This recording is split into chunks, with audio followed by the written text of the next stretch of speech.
여러분, 인생에는 도저히 설명할 수 없는 기적 같은 순간이 있다고들 합니다. 오늘 사연의 주인공인 28살 청년 박민수에게 그날이 바로 그러했습니다. 번듯한 정장 한 벌 없어 돌아가신 아버지가 남기신 철진한 양복을 꺼내 입고 간 대기업 면접장.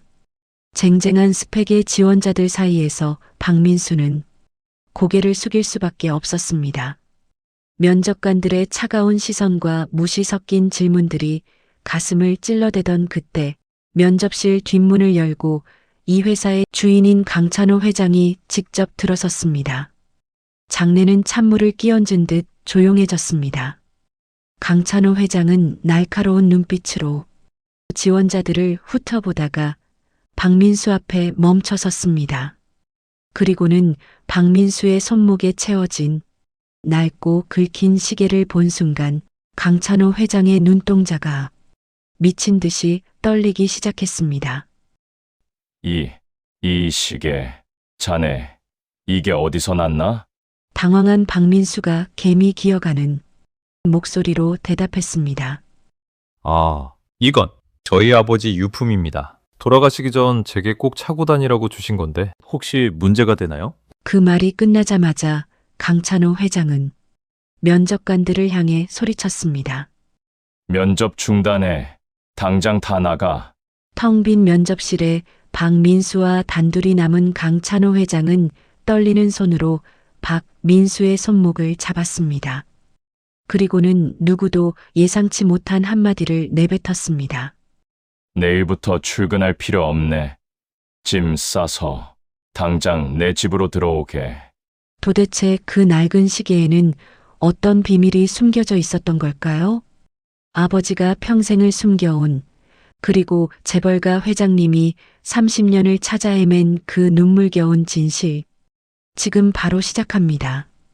시청하고 계신 모든 분들께 건강과 행운이 함께 하시길 바라며 영상 제작에 힘이 될 수 있도록 구독과 좋아요 부탁드립니다. 민수야, 이 시계는 아버지가 세상에서 제일 아끼는 거다. 나중에 내가 꼭 차고 다녀라. 박민수는 아버지의 그 말씀을 똑똑히 기억하고 있었습니다. 15살 생일날이었습니다. 케이크도 선물도 없었던 그날, 아버지 박정호는 자신의 손목에서 시계를 풀어 아들에게 건넸습니다. 아버지, 이거 아버지 시계잖아요. 맨날 차고 다니시던 거. 그러니까 주는 거다.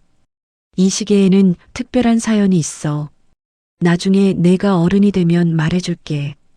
아버지는 그 말을 끝으로 시계에 대한 이야기를 다시는 꺼내지 않았습니다. 그리고 5년 후 아버지는 세상을 떠났습니다. 공사장 사고였습니다. 아버지 박정호는 평생을 건설 현장에서 일했습니다. 몫으로 시작해서 십장까지 올랐지만 끝내 번듯한 자기 집 하나 마련하지 못했습니다. 그래도 아버지는 늘 웃었습니다. 묵묵히 일하고 가족을 사랑했습니다. 그런 아버지가 비 오는 날 발판에서 미끄러져 추락했습니다. 병원에 도착했을 때는 이미 늦은 후였습니다. 아버지의 마지막 유품은 작업복 주머니에 들어있던 구겨진 10,000원짜리 몇 장과 철 진한 양복 한 벌, 그리고 어머니와 박민수에게 남긴 짧은 편지뿐이었습니다. 순자야, 민수야. 미안하다. 더 잘해주지 못해서. 편지에는 그 한 줄만 적혀 있었습니다. 박민수가 아버지의 양복을 옷장에서 꺼낸 것은 면접 전날 밤이었습니다. 이걸 입어야 하나. 박민수의 손에 들린 양복은 10년도 더 된 것이었습니다. 아버지가 결혼식이나 장례식 같은 특별한 날에만 꺼내 입던 옷이었습니다. 색은 바랬고 디자인은 한눈에 봐도 유행이 지난 것이었습니다. 하지만 달리 방법이 없었습니다. 새 양복을 살 돈이 없었습니다. 아니, 솔직히 말하면 새 셔츠 한 장 살 여유도 없었습니다. 박민수는 양복을 조심스럽게 펼쳐들었습니다. 아버지의 체구는 자신보다 약간 컸기에 양복이 어깨에서 조금 흘러내렸습니다. 하지만 입지 못할 정도는 아니었습니다. 아버지, 이거 빌려 입을게요. 박민수는 빈 방에 대고 혼잣말을 했습니다. 그리고 서랍에서 낡은 시계를 꺼냈습니다. 아버지의 유품인 그 시계였습니다. 시계는 오래되어 유리에 잔 흠집이 나 있었고 가죽 밴드는 닳아서 색이 발해 있었습니다. 브랜드도 알 수 없는 그저 평범한 시계였습니다. 아니, 평범하다기보다는 싸구려에 가까웠습니다. 그런데 이상한 점이 있었습니다. 시계 뒷면에는 무언가 글씨가 새겨져 있었습니다. 1994년 3월 15일. 생명의 은인에게. 박민수는 이 문구의 의미를 알지 못했습니다. 아버지에게 물어볼 때마다 아버지는 그저 웃기만 했습니다. 나중에 말해줄게. 나중에. 하지만 그 나중에는 끝내 오지 않았습니다. 민수야. 어머니의 목소리가 전화기 너머로 들려왔습니다. 뇌경색 후유증으로 말이 어눌해진 어머니의 목소리는 알아듣기 어려웠지만 박민수는 단번에 어머니의 말을 이해했습니다. 네, 엄마. 저 내일 면접이에요. 그래. 잘 봐라. 네, 엄마. 걱정 마세요. 이번에는 꼭 붙을게요. 박민수는 밝게 대답했지만 속으로는 불안했습니다. 사실 지난 2년간 박민수가 떨어진 면접만 37번이었습니다. 대기업은 물론이고 중소기업, 심지어 아르바이트 면접에서도 떨어진 적이 있었습니다. 이유는 알고 있었습니다. 스펙이 부족했습니다. 경력이 없었습니다. 무엇보다 자신감이 없었습니다. 면접장에 들어서면 박민수의 목소리는 저절로 작아졌고 눈은 바닥을 향했습니다. 면접관들의 날카로운 질문 앞에서 제대로 된 대답을 하지 못했습니다. 이번에도 마찬가지일 것이라고 박민수는 생각했습니다. 그래도 가야 했습니다.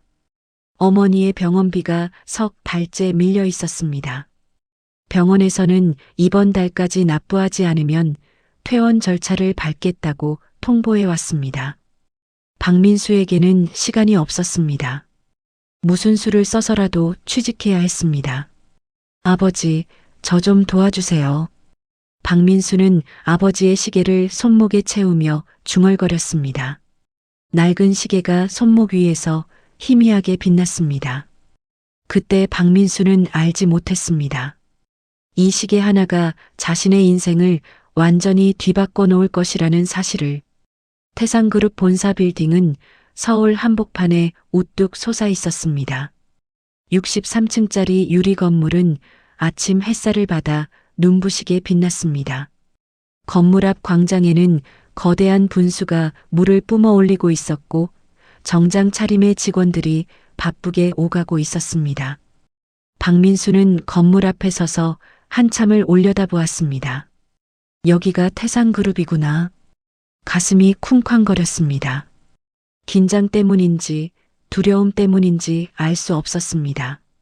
주변을 둘러보니 면접을 보러 온 듯한 청년들이 눈에 띄었습니다. 하나같이 깔끔한 정장에 반짝이는 구두를 신고 있었습니다. 손에는 고급 서류 가방을 들고 있었고 귀에는 무선 이어폰을 꽂고 있었습니다.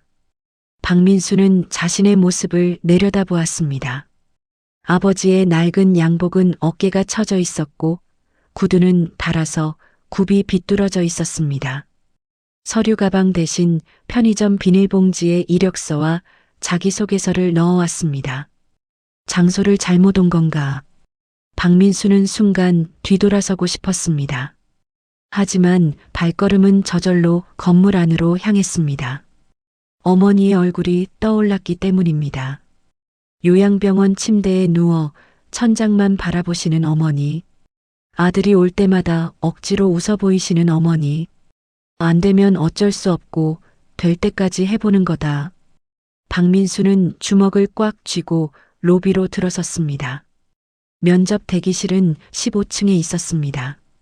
엘리베이터에서 내린 박민수는 깜짝 놀랐습니다. 대기실에는 이미 20명이 넘는 지원자들이 앉아 있었습니다. 그들의 모습은 한눈에 봐도 엘리트 그 자체였습니다. 명문대 졸업을 암시하는 대학 로고가 새겨진 넥타이를 맨 청년. 해외 유학파 특유의 세련된 영어 발음으로 통화하는 여성. 노트북을 펴고 무언가를 정리하는 안경 쓴 남자. 그들 사이에서 박민수는 완전히 이질적인 존재였습니다. 박민수가 빈자리를 찾아 앉으려는 순간이었습니다. 잠깐만요. 옆자리에 앉아있던 청년이 손을 들어 박민수를 막았습니다. 깔끔하게 빗어넘긴 머리에 명품 시계를 찬 청년이었습니다. 여기 자리 있어요. 제 친구 올 거거든요. 아, 네. 박민수는 고개를 숙이고 다른 자리를 찾았습니다. 하지만 그 다음 자리에서도 비슷한 일이 반복되었습니다. 박민수가 다가가면 사람들은 슬쩍 가방을 옆자리에 올려놓거나 아예 고개를 돌려버렸습니다. 결국 박민수는 대기실 맨 구석, 화장실 옆자리에 앉았습니다. 괜찮아. 어차피 면접만 잘 보면 돼. 박민수는 스스로를 다독였습니다. 야, 저 사람 좀 봐. 낮은 목소리가 들려왔습니다. 박민수가 고개를 들어보니 아까 자리를 막았던 청년이 옆 사람에게 속삭이고 있었습니다. 저 양복 좀 봐. 언제적 양복이야, 저게. 진짜 여기가 어디라고 저런 차림으로 와? 아, 근데 저 시계 봤어? 저거 뭐야? 동대문표 짝퉁 아니야? 킥킥거리는 웃음소리가 들려왔습니다. 박민수는 고개를 숙였습니다. 얼굴이 화끈거렸습니다. 손목의 시계를 소매로 가리고 싶었지만 그러면 더 비참해질 것 같았습니다. 괜찮아. 신경 쓰지 마. 저 사람들이 뭘 안다고. 박민수는 눈을 감고 심호흡을 했습니다. 그때 대기실 문이 열리고 한 남자가 들어왔습니다. 자, 조용히 해주세요. 지금부터 면접 순서를 안내하겠습니다. 인사팀 과장 최동훈이었습니다.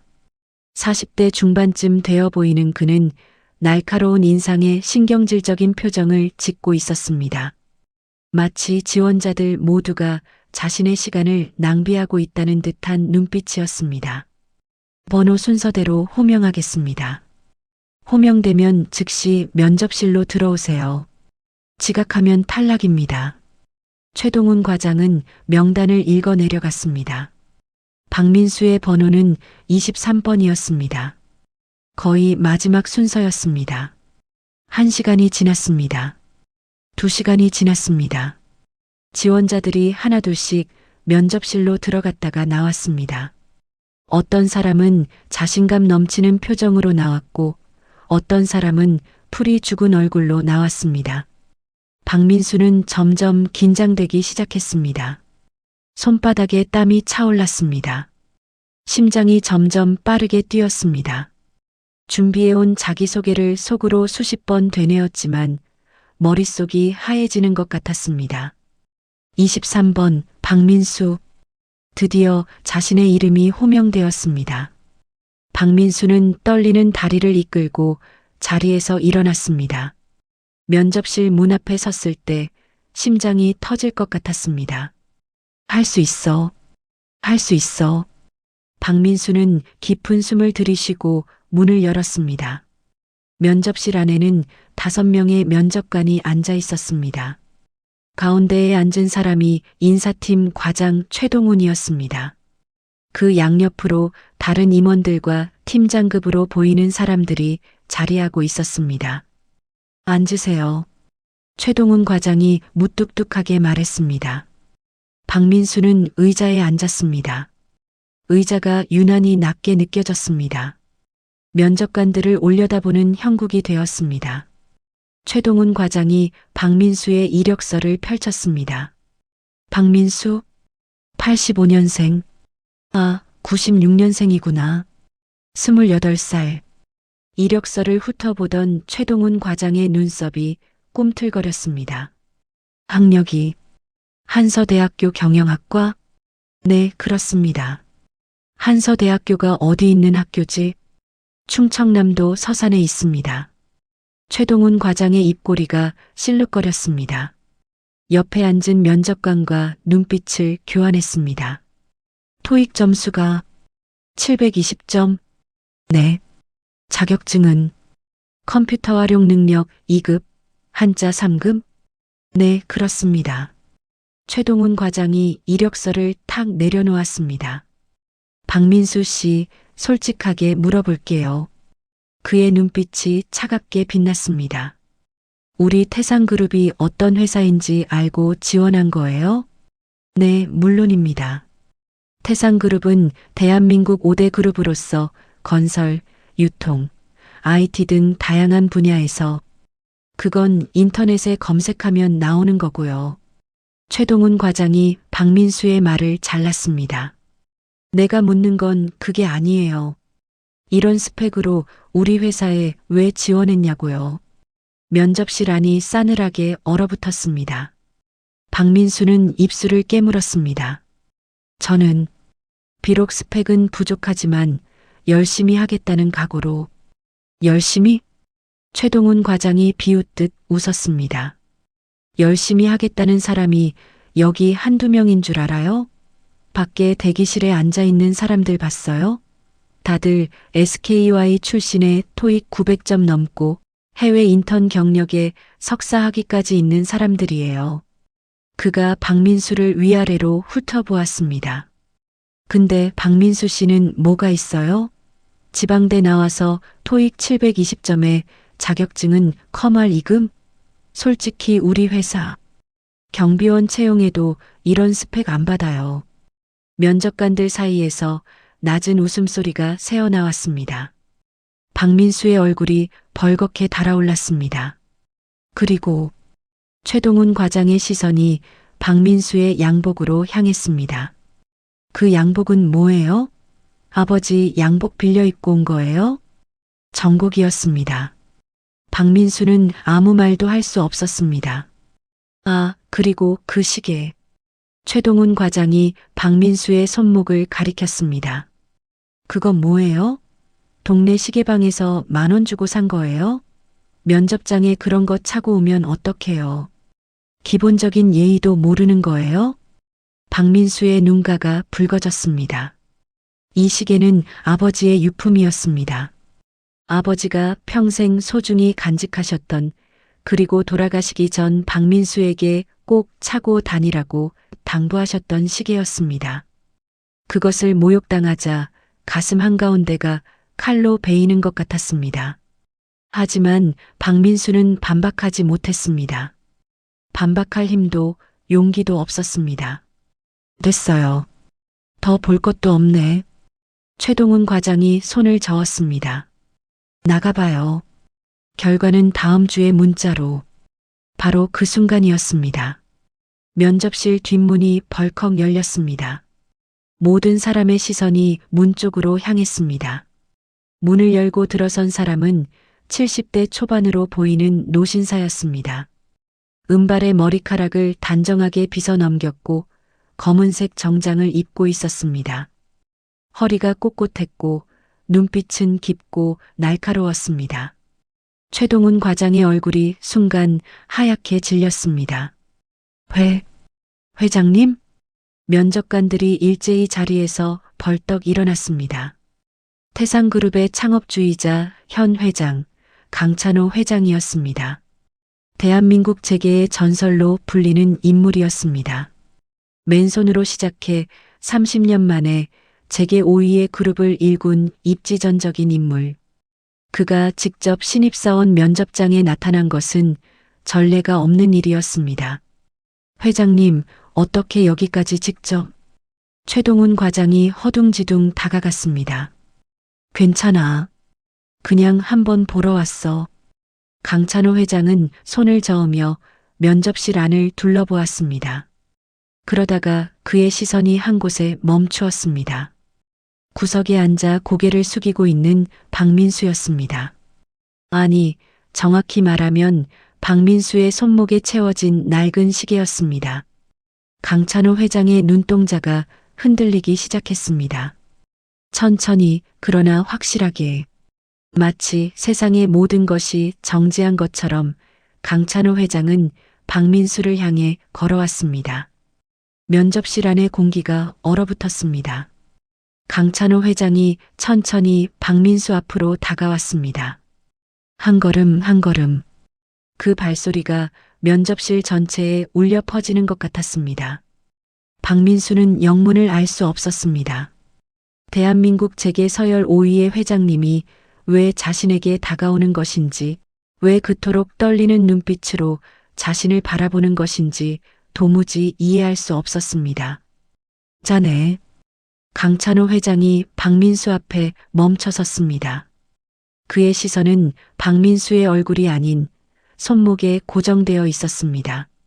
그 시계, 잠깐 볼 수 있겠나? 목소리가 미세하게 떨리고 있었습니다. 박민수는 어리둥절한 채로 손목을 들어 보였습니다. 강찬호 회장이 조심스럽게 박민수의 손목을 잡았습니다. 마치 금방이라도 부서질 유리를 다루듯 조심스러운 손길이었습니다. 시계를 가까이 들여다보던 강찬호 회장의 숨이 멎는 것 같았습니다. 그가 시계를 뒤집었습니다. 시계 뒷면에 새겨진 글씨가 드러났습니다. 1994년 3월 15일 생명의 은인에게. 강찬호 회장의 눈에서 눈물이 주르륵 흘러내렸습니다. 이 시계. 그의 목소리가 갈라졌습니다. 자네, 이게 어디서 났나? 박민수는 당황한 목소리로 대답했습니다. 이건 저희 아버지 유품입니다. 돌아가시기 전에 꼭 차고 다니라고 주신 건데 혹시 문제가 되나요? 아버지? 강찬호 회장의 눈이 커졌습니다. 자네 아버지 성함이 어떻게 되나? 박정호입니다. 그 이름을 듣는 순간 강찬호 회장의 무릎이 꺾였습니다. 70대 노인이 면접실 바닥에 털썩 주저앉았습니다. 회장님, 최동훈 과장이 황급히 달려왔습니다. 하지만 강찬호 회장은 그를 밀쳐냈습니다. 박정호라고 했나?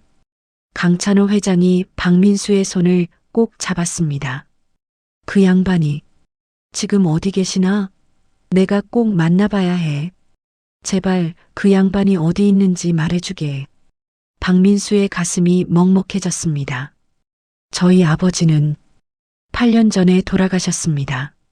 강찬호 회장의 얼굴이 일그러졌습니다. 돌아가셨다고? 네. 공사장 사고로. 강찬호 회장이 두 손으로 얼굴을 감쌌습니다. 어깨가 들썩였습니다. 대한민국 재계의 거목이라 불리는 사람이 면접실 바닥에 주저앉아 어린아이처럼 울고 있었습니다. 면접관들은 숨도 쉬지 못하고 그 광경을 지켜보았습니다. 무슨 일이 벌어지고 있는 것인지 아무도 이해하지 못했습니다. 면접 중단에 한참을 울던 강찬호 회장이 고개를 들었습니다. 눈이 벌겋게 충혈되어 있었습니다. 회장님? 당장 다 나가. 이 청년하고 단둘이 얘기할 게 있어. 하지만 회장님, 아직 면접이 끝나지. 나가라고 했잖아. 강찬호 회장이 버럭 소리를 질렀습니다. 최동훈 과장과 면접관들이 혼비백산하여 면접실을 빠져나갔습니다. 텅 빈 면접실에 박민수와 강찬호 회장, 단 두 사람만 남았습니다. 강찬호 회장이 천천히 자리에서 일어났습니다. 그리고 박민수 맞은편 의자에 앉았습니다. 자네, 이 시계에 대해 얼마나 알고 있나? 박민수는 고개를 저었습니다. 솔직히 아무것도 모릅니다. 아버지께서 항상 차고 다니셨고 제가 15살 때 저한테 주셨습니다. 특별한 사연이 있다고 하셨는데 말씀해 주시기 전에 돌아가셨습니다. 강찬호 회장이 길게 한숨을 내쉬었습니다. 그랬구나. 그 양반다운 일이야. 끝까지 말을 안 하셨구나. 회장의 눈빛이 아득히 멀어졌습니다. 마치 30년 전에 어느 날로 돌아간 것처럼. 자네에게 해줄 이야기가 있네. 30년 동안 가슴에 묻어두었던 이야기야. 1994년 3월의 서울은 유난히 추웠습니다. 당시 강찬호는 40살이었습니다. 지금의 태상그룹은 그림자도 없었습니다. 작은 건설회사 하나를 운영하고 있었지만 그것마저 무너지기 직전이었습니다. IMF 외환위기가 터지기 몇 년 전이었지만 이미 경제는 흔들리고 있었습니다. 부동산 경기가 얼어붙었고 강찬호의 회사는 연쇄부도 위기에 몰렸습니다. 설상가상으로 믿었던 동업자에게 배신을 당했습니다. 회사 자금 전부를 들고 그가 해외로 도망쳐버린 것입니다. 하루아침에 강찬호는 모든 것을 잃었습니다.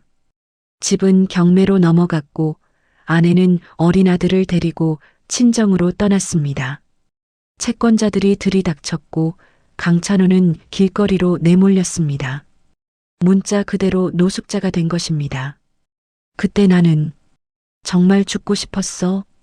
강찬호 회장의 목소리가 떨렸습니다. 아무것도 남지 않았거든. 돈도 가족도 희망도. 내가 왜 살아야 하는지 모르겠더라고. 3월 15일 밤 강찬호는 한강으로 향했습니다. 달이 난간에 올라섰습니다. 검은 강물이 발밑에서 출렁거렸습니다. 뛰어내리면 모든 것이 끝날 것 같았습니다. 고통도 수치심도 절망도 모두. 강찬호는 눈을 감았습니다. 그리고 발을 내디디려는 순간이었습니다. 어이, 거기. 누군가 소리쳤습니다. 강찬호가 뒤를 돌아보았습니다. 30대 초반으로 보이는 남자가 달려오고 있었습니다. 작업복 차림에 안전모를 쓴 모습. 건설 현장에서 막 퇴근한 듯한 행색이었습니다. 뭐야? 내려와요, 당장. 남자가 소리를 질렀습니다. 강찬호는 고개를 저었습니다. 신경 끄세요. 당신하고 상관없는 일이에요. 상관없긴. 사람이 죽으려고 하는데 상관없는 게 어딨어. 남자가 난간 쪽으로 다가왔습니다. 제발, 그냥 가세요. 강찬호의 눈에서 눈물이 흘러내렸습니다. 저는 이제 끝난 사람이에요. 살아봤자 의미가 없어요. 의미가 없다고? 그게 무슨 소리야? 남자가 버럭 소리를 질렀습니다. 사람이 살아있는 것 자체가 의미야. 돈이 없어? 다시 벌면 돼. 사업이 망했어? 다시 하면 돼. 근데 죽으면 끝이야. 다시는 못해. 강찬호는 흔들렸습니다. 당신이 뭘 알아요? 나도 힘들어. 남자가 소리쳤습니다. 나도 맨날 힘들어. 공사판에서 일하면서 허리 삐끗하고 돈은 쥐꼬리만큼 벌고 집에 가면 아픈 마누라랑 어린애가 기다리고 있어. 근데 그래도 살아. 왜냐고? 내일은 다를 수 있으니까. 그 말이 강찬호의 가슴에 비수처럼 꽂혔습니다. 내일은 다를 수 있으니까. 강찬호의 다리에서 힘이 풀렸습니다. 난간을 붙잡은 손이 떨렸습니다. 남자가 재빨리 다가와 강찬호의 팔을 잡아당겼습니다. 두 사람은 그대로 다리 위로 넘어졌습니다. 그 양반이 나를 살렸어. 강찬호 회장의 눈에서 다시 눈물이 흘러내렸습니다. 자네 아버지 박정호 씨가 말이야. 박민수는 숨을 멈추었습니다. 그날 밤 자네 아버지는 나를 근처 식당으로 데려갔어. 자기 주머니 털어서 따뜻한 국밥을 사줬어. 그리고 밤새 내 얘기를 들어줬어. 강찬호 회장이 코를 훌쩍였습니다. 새벽이 되어서야 우리는 헤어졌어. 그때 내가 그랬어. 언젠가 꼭 이 은혜를 갚겠습니다라고. 그랬더니 자네 아버지가 뭐라고 했는지 알아? 박민수는 고개를 저었습니다. 은혜는 무슨, 그냥 사람 목숨 하나 건진 건데 뭐려. 대신 나중에 잘 되시면 저처럼 힘든 사람 보면 모른 척하지 마세요. 그게 저한테 갚는 거예요. 라고 하더라고. 강찬호 회장이 주머니에서 손수건을 꺼내 눈물을 닦았습니다. 나는 그 말을 평생 잊지 않았어. 그리고 진짜 다시 일어섰어. 바닥에서부터 다시 시작했어. 포기하지 않았어. 힘들 때마다 그날 밤 자네 아버지가 해준 말을 떠올렸어. 내일은 다를 수 있으니까. 강찬호 회장이 박민수의 손목에 채워진 시계를 바라보았습니다. 이 시계는 내가 자네 아버지께 드린 거야. 네. 박민수가 놀라서 되물었습니다. 사업이 어느 정도 성공하고 나서 나는 자네 아버지를 찾아다녔어. 은혜를 갚고 싶었거든. 근데 찾을 수가 없었어. 그날 밤 이름만 듣고 헤어졌는데 대한민국에 박정호라는 사람이 얼마나 많겠나? 강찬호 회장이 쓴웃음을 지었습니다. 그래서 3년을 찾아다녔어. 그리고 겨우 찾았어. 자네 아버지가 서울 외곽의 건설 현장에서 일하고 계시다는 걸 알아냈어. 그래서 찾아가셨습니까? 그럼 당연히 찾아갔지. 강찬호 회장이 고개를 끄덕였습니다. 근데 자네 아버지가 뭐라고 했는지 알아?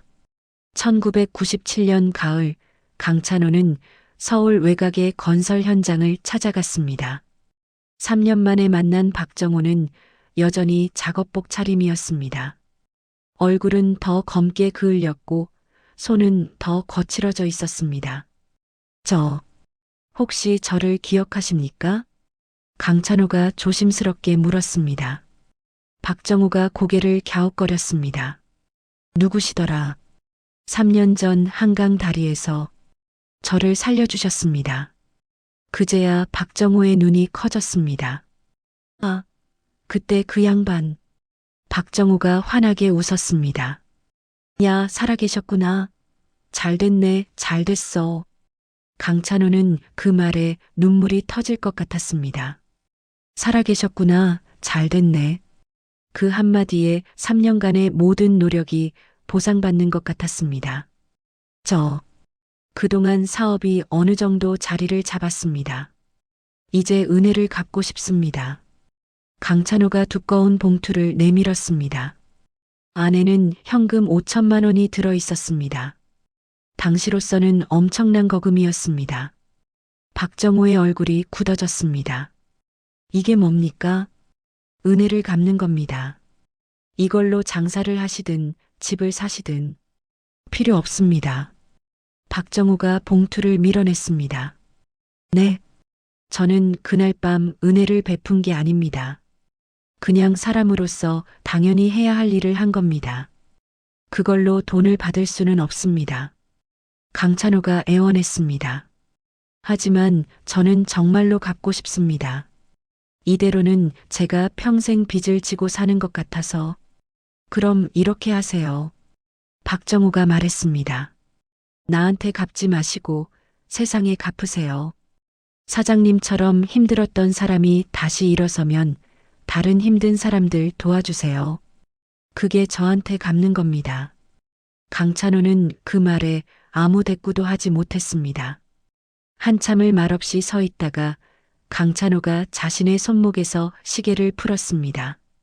이거라도 받아주세요. 이건 또 뭡니까? 저한테 의미 있는 시계입니다. 제가 사업을 시작할 때 아버지께서 주신 거예요. 돈은 안 받으신다고 하셨으니 이거라도 받아주세요. 제 마음입니다. 박정호가 시계를 받아들었습니다. 사장님 아버지께서 주신 건데 제가 받아도 됩니까? 네. 꼭 받아주세요. 제발. 강찬호가 고개를 숙였습니다. 박정호가 시계를 한참 들여다보았습니다. 알겠습니다. 소중히 간직하겠습니다. 강찬호는 박정호의 손을 꼭 잡았습니다. 감사합니다. 정말 감사합니다. 저는 평생 당신의 은혜를 잊지 않겠습니다. 그게 마지막이었어. 강찬호 회장이 말했습니다. 그 후로 나는 더 열심히 사업을 했어. 자네 아버지의 말대로 돈을 벌면 어려운 사람들을 도왔어. 장학재단도 만들고 복지 사업도 했어. 그게 은인에게 갚는 거라고 생각했거든. 강찬호 회장이 박민수를 바라보았습니다. 근데 자네 아버지를 다시 찾아뵙고 싶었어. 사업이 더 커지고 태산그룹이 대한민국 5대 그룹이 되면서 정말 제대로 감사드리고 싶었어. 근데 찾을 수가 없었어. 주소가 바뀌었더라고. 연락처도 없고 회장의 목소리가 가라앉았습니다. 그래서 30년을 찾아 헤맸어. 개인정보 때문에 함부로 조회할 수도 없고 그렇게 시간이 흘러버렸어. 강찬호 회장이 박민수의 손을 꼭 잡았습니다. 근데 오늘 자네가 나타난 거야. 자네 손목에 그 시계를 차고서 회장의 눈에서 다시 눈물이 흘러내렸습니다. 이게 운명이 아니면 뭐겠나. 30년을 찾아 헤맨 은인의 아들이 내 회사 면접장에 나타난 거야. 박민수의 눈에서도 눈물이 흘러내렸습니다. 아버지는 평생 그 이야기를 하지 않으셨습니다. 자신이 한 사람의 목숨을 구했다는 것을, 그리고 그 사람이 대한민국을 대표하는 재벌이 되었다는 것을 단 한 번도 자랑하지 않으셨습니다. 그저 묵묵히 일하고 가족을 사랑하고 세상을 떠나셨습니다. 아버지는 그런 분이셨구나. 박민수의 가슴이 뜨거워졌습니다. 아버지에 대한 그리움이, 자랑스러움이, 그리고 더 일찍 이 이야기를 듣지 못한 아쉬움이 한꺼번에 밀려들었습니다. 강찬호 회장이 박민수의 어깨를 잡았습니다. 자네, 내일부터 출근할 필요 없네. 박민수가 놀라서 올려다보았습니다. 짐 싸서 당장 내 집으로 들어오게. 자네는 이제 내 가족이야. 면접실 안이 고요했습니다. 강찬호 회장의 말이 박민수의 귀에 맴돌았습니다. 내일부터 출근할 필요 없네. 짐 싸서 당장 내 집으로 들어오게. 자네는 이제 내 가족이야. 박민수는 한동안 아무 말도 하지 못했습니다. 머릿속이 하얘졌습니다. 방금 들은 이야기가 현실인지 꿈인지 분간이 되지 않았습니다. 아버지가 30년 전에 한 사람의 목숨을 구했다는 것. 그 사람이 대한민국 재계 서열 5위의 회장님이라는 것. 그리고 그 회장님이 자신에게 집으로 들어오라고 하고 있다는 것. 모든 것이 비현실적이었습니다. 자네, 왜 대답이 없나? 강찬호 회장이 박민수의 얼굴을 들여다보았습니다.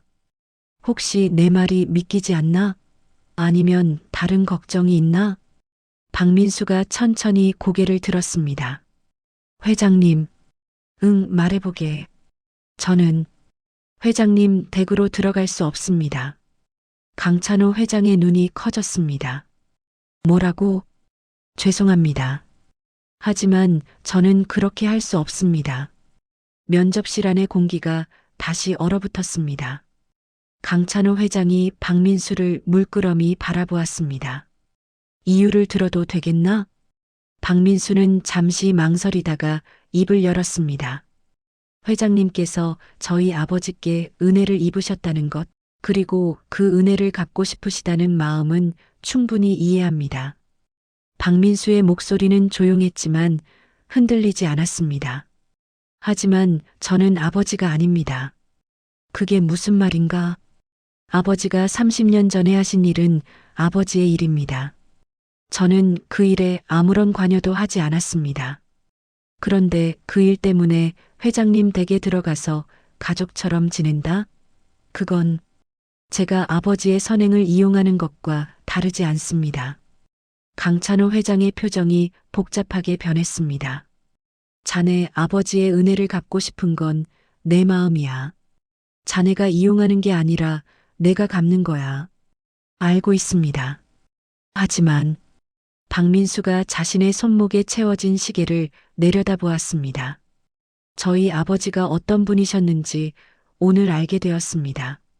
30년 전에 사람 목숨을 구하고도 아무런 대가를 바라지 않으셨던 분.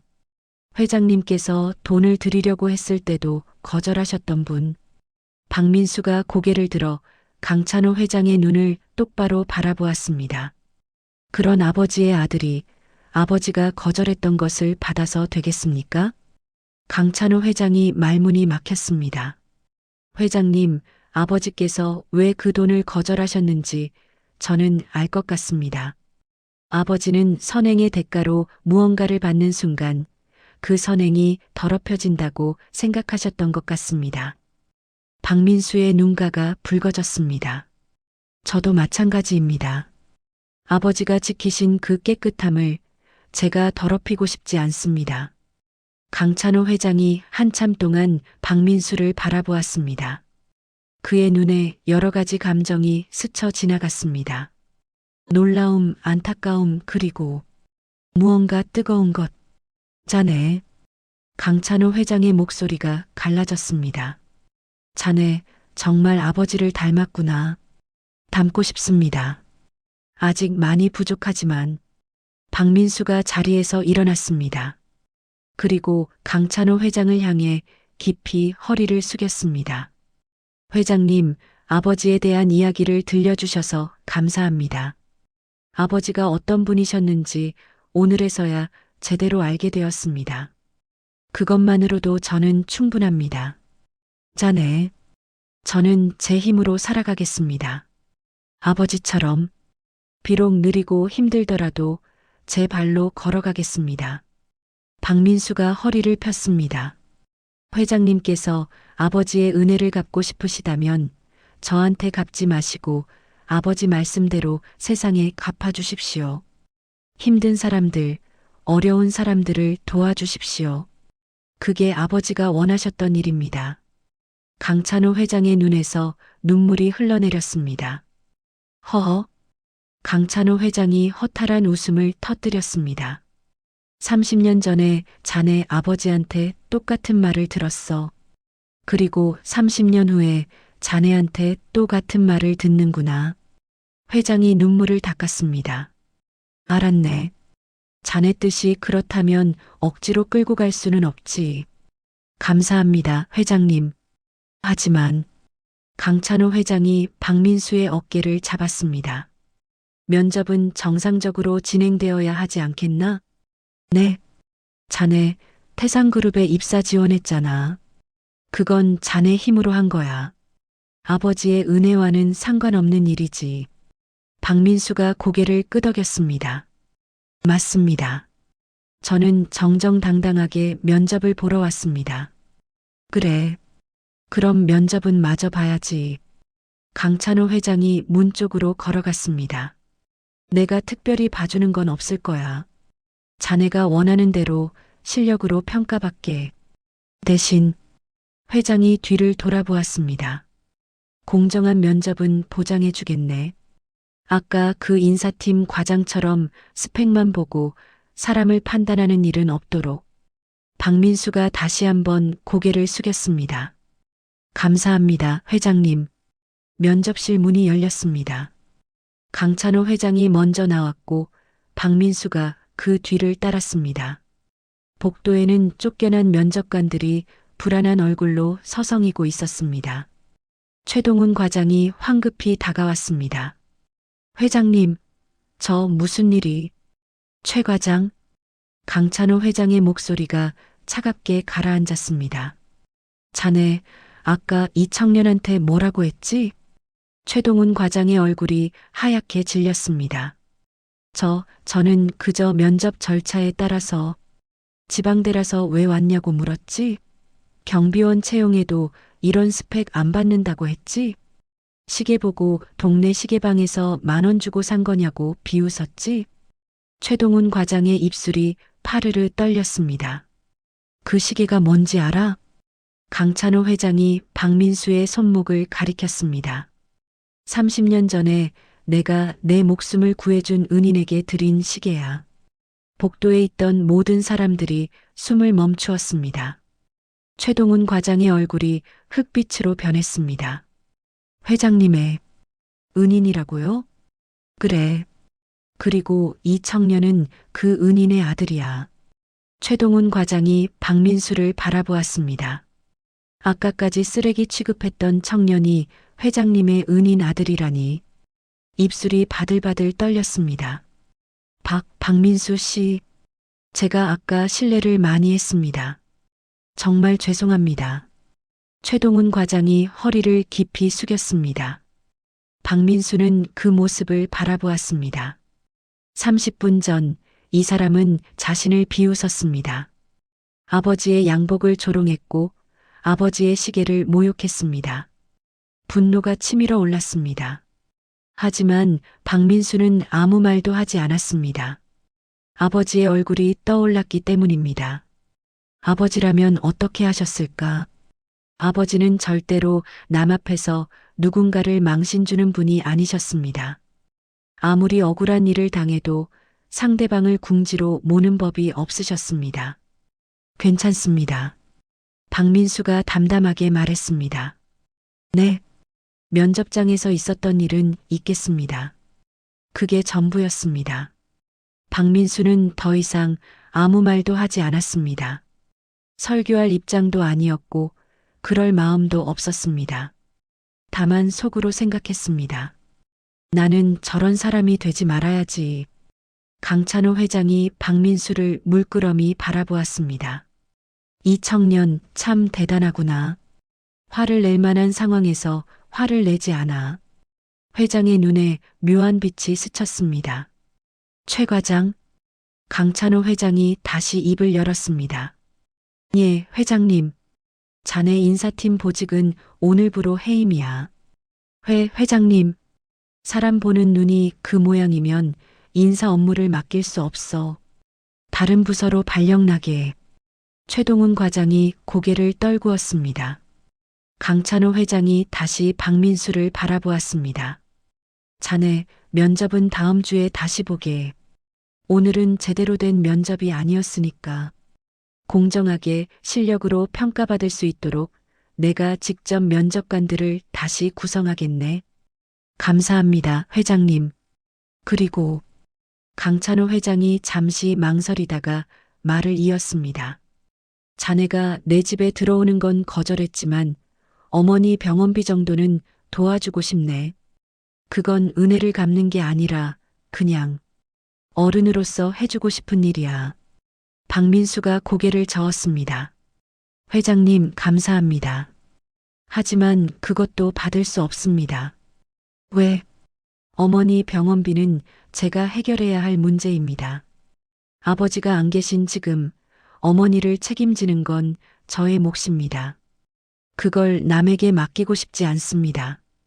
강찬호 회장이 한숨을 내쉬었습니다. 자네 참 고집이 세구나. 죄송합니다. 아니, 사과할 일이 아니야. 강찬호 회장이 쓴웃음을 지었습니다. 자네 아버지도 그랬어. 끝까지 고집을 꺾지 않으셨지. 자네는 정말 아버지를 빼닮았어. 회장이 박민수의 어깨를 가볍게 두드렸습니다. 알았네.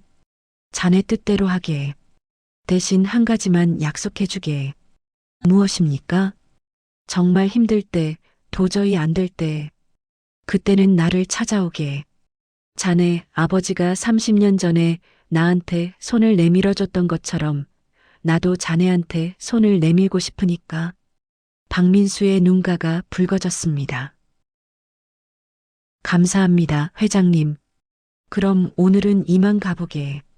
다음 주 면접에서 보세. 박민수가 깊이 허리를 숙였습니다.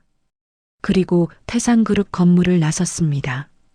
건물 밖으로 나온 박민수는 한참 동안 하늘을 올려다보았습니다.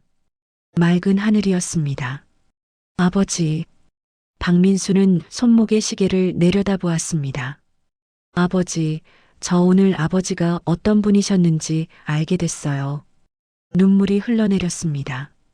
아버지처럼 살고 싶어요. 아버지처럼 떳떳하게, 아버지처럼 당당하게. 박민수는 눈물을 닦고 걸음을 옮겼습니다. 아직 해결해야 할 문제가 산더미처럼 쌓여 있었습니다. 밀린 병원비, 쌓인 빚, 불확실한 미래. 하지만 이상하게 마음은 가벼웠습니다. 아버지가 곁에서 지켜봐 주시는 것 같았습니다. 내일은 다를 수 있으니까. 아버지가 30년 전에 한 사람에게 해주셨던 말. 이제 그 말이 박민수의 가슴에도 새겨졌습니다. 그런데 박민수는 알지 못했습니다. 이 일이 끝이 아니라는 것을, 강찬호 회장이 그냥 물러설 사람이 아니라는 것을, 그리고 박민수의 거절이 오히려 회장의 마음에 더 큰 불을 지폈다는 것을. 며칠 후 박민수의 삶에 예상치 못한 파도가 밀려올 것이었습니다. 박민수가 태상그룹 건물을 나선 그 시각, 강찬호 회장은 자신의 집무실에 홀로 앉아 있었습니다. 창밖으로 서울의 스카이라인이 펼쳐져 있었지만 회장의 눈에는 아무것도 들어오지 않았습니다. 그의 머릿속에는 오직 한 사람만 맴돌고 있었습니다. 박민수? 아니, 정확히 말하면 30년 전 자신의 목숨을 구해준 은인 박정호의 아들. 허허. 강찬호 회장이 허탈한 웃음을 흘렸습니다. 30년을 찾아 헤맸습니다. 사람을 풀어서 전국을 뒤졌고 개인 정보를 조회할 수 있는 모든 합법적인 방법을 동원했습니다. 하지만 끝내 찾지 못했습니다. 그런데 오늘 은인의 아들이 자신의 회사 면접장에 나타났습니다. 그것도 낡은 양복을 입고 자신이 30년 전에 선물한 시계를 차고서. 운명이라고밖에 할 수 없었습니다. 그런데 그 녀석 거절을 하다니. 강찬호 회장이 중얼거렸습니다. 집으로 들어오라는 제안도 병원비를 도와주겠다는 제안도 모두 거절당했습니다. 처음에는 당혹스러웠습니다. 하지만 곧 깨달았습니다. 그 양반 아들이니까 당연하지. 30년 전 박정호도 똑같았습니다. 5천만 원이 든 봉투를 내밀었을 때 단칼에 거절했습니다. 그리고 이렇게 말했습니다. 저한테 갚지 말고 세상에 갚으세요. 아들도 아버지를 닮아 고집이 셌습니다. 하지만 강찬호 회장의 눈빛이 날카로워졌습니다. 내가 그냥 물러설 것 같나? 회장이 책상 위에 전화기를 들었습니다. 윤비서. 예, 회장님. 지금 당장 올라와. 5분 후 윤비서가 집무실로 들어왔습니다. 50대 초반의 단정한 인상을 가진 남자였습니다. 강찬호 회장의 오른팔로 20년 넘게 일해온 측근이었습니다. 부르셨습니까, 회장님? 윤비서, 자네한테 부탁할 일이 있네. 말씀하십시오. 강찬호 회장이 메모지에 무언가를 적어 건넸습니다. 박민수, 이 청년에 대해 알아봐줘. 윤 비서가 메모를 받아들었습니다. 조사를 하라는 말씀이십니까? 조사라기보다는 이 청년이 어떤 상황에 처해 있는지 알고 싶어. 가족관계, 경제 상황, 현재 거주지. 최대한 자세히. 알겠습니다.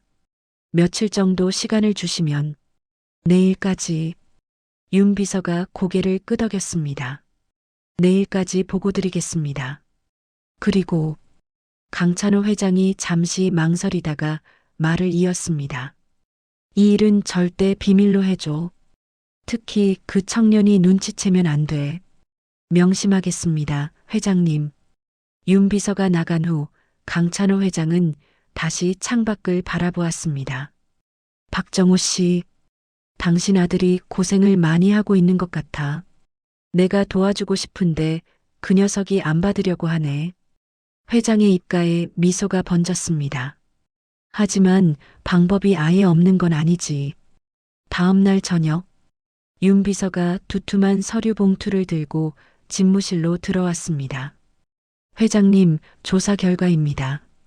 강찬호 회장이 서류를 받아들었습니다.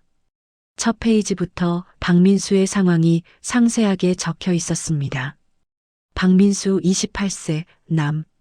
현 거주지 경기도 외곽 반지하 원룸 월세 35만 원, 2개월 연체 중.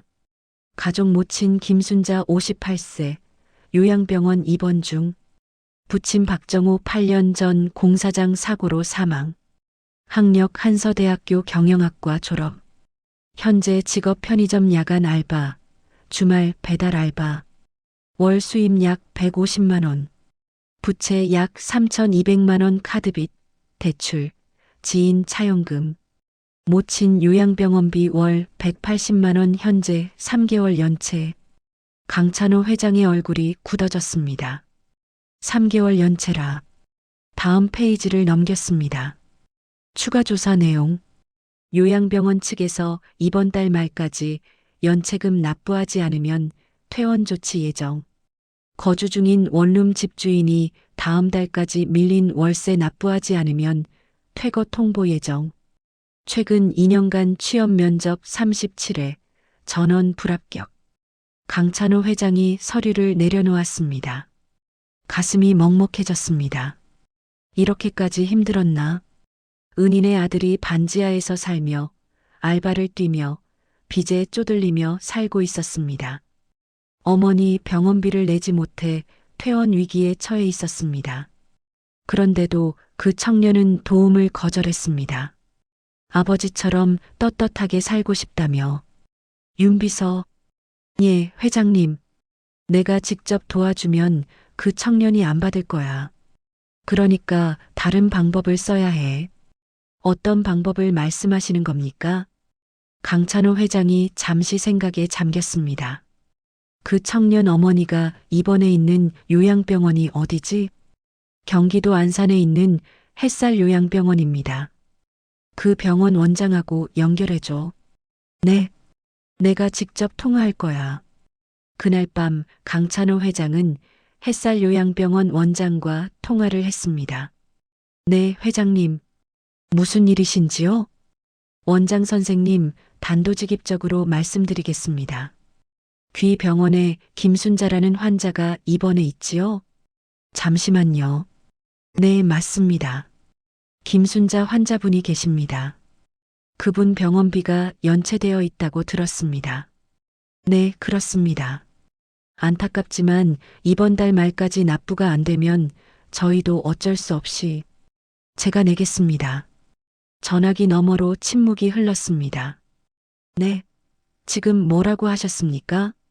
김순자 환자분의 밀린 병원비, 그리고 앞으로의 병원비도 제가 부담하겠습니다. 회장님, 그게 무슨... 단 조건이 있습니다. 강찬호 회장의 목소리가 낮아졌습니다. 이 사실을 환자 보호자, 그러니까 아들 박민수에게 절대 알리지 마십시오. 하지만 회장님, 그건 병원비가 해결됐다는 것만 알려주시면 됩니다. 누가 냈는지는 말하지 마세요. 그냥 정부 지원금이 나왔다거나 후원 단체에서 도와줬다거나 적당히 둘러대 주십시오. 원장이 한참 동안 말이 없었습니다. 알겠습니다, 회장님. 그렇게 하겠습니다. 감사합니다. 내일 비서가 방문해서 자세한 사항을 정리할 겁니다. 전화를 끄는 강찬호 회장은 깊은 한숨을 내쉬었습니다. 이 정도는 해야지. 은인의 아들이 어머니 병원비 때문에 쫓겨나게 둘 수는 없어. 다음 날 박민수는 편의점 야간 알바를 마치고 집으로 돌아가는 길이었습니다.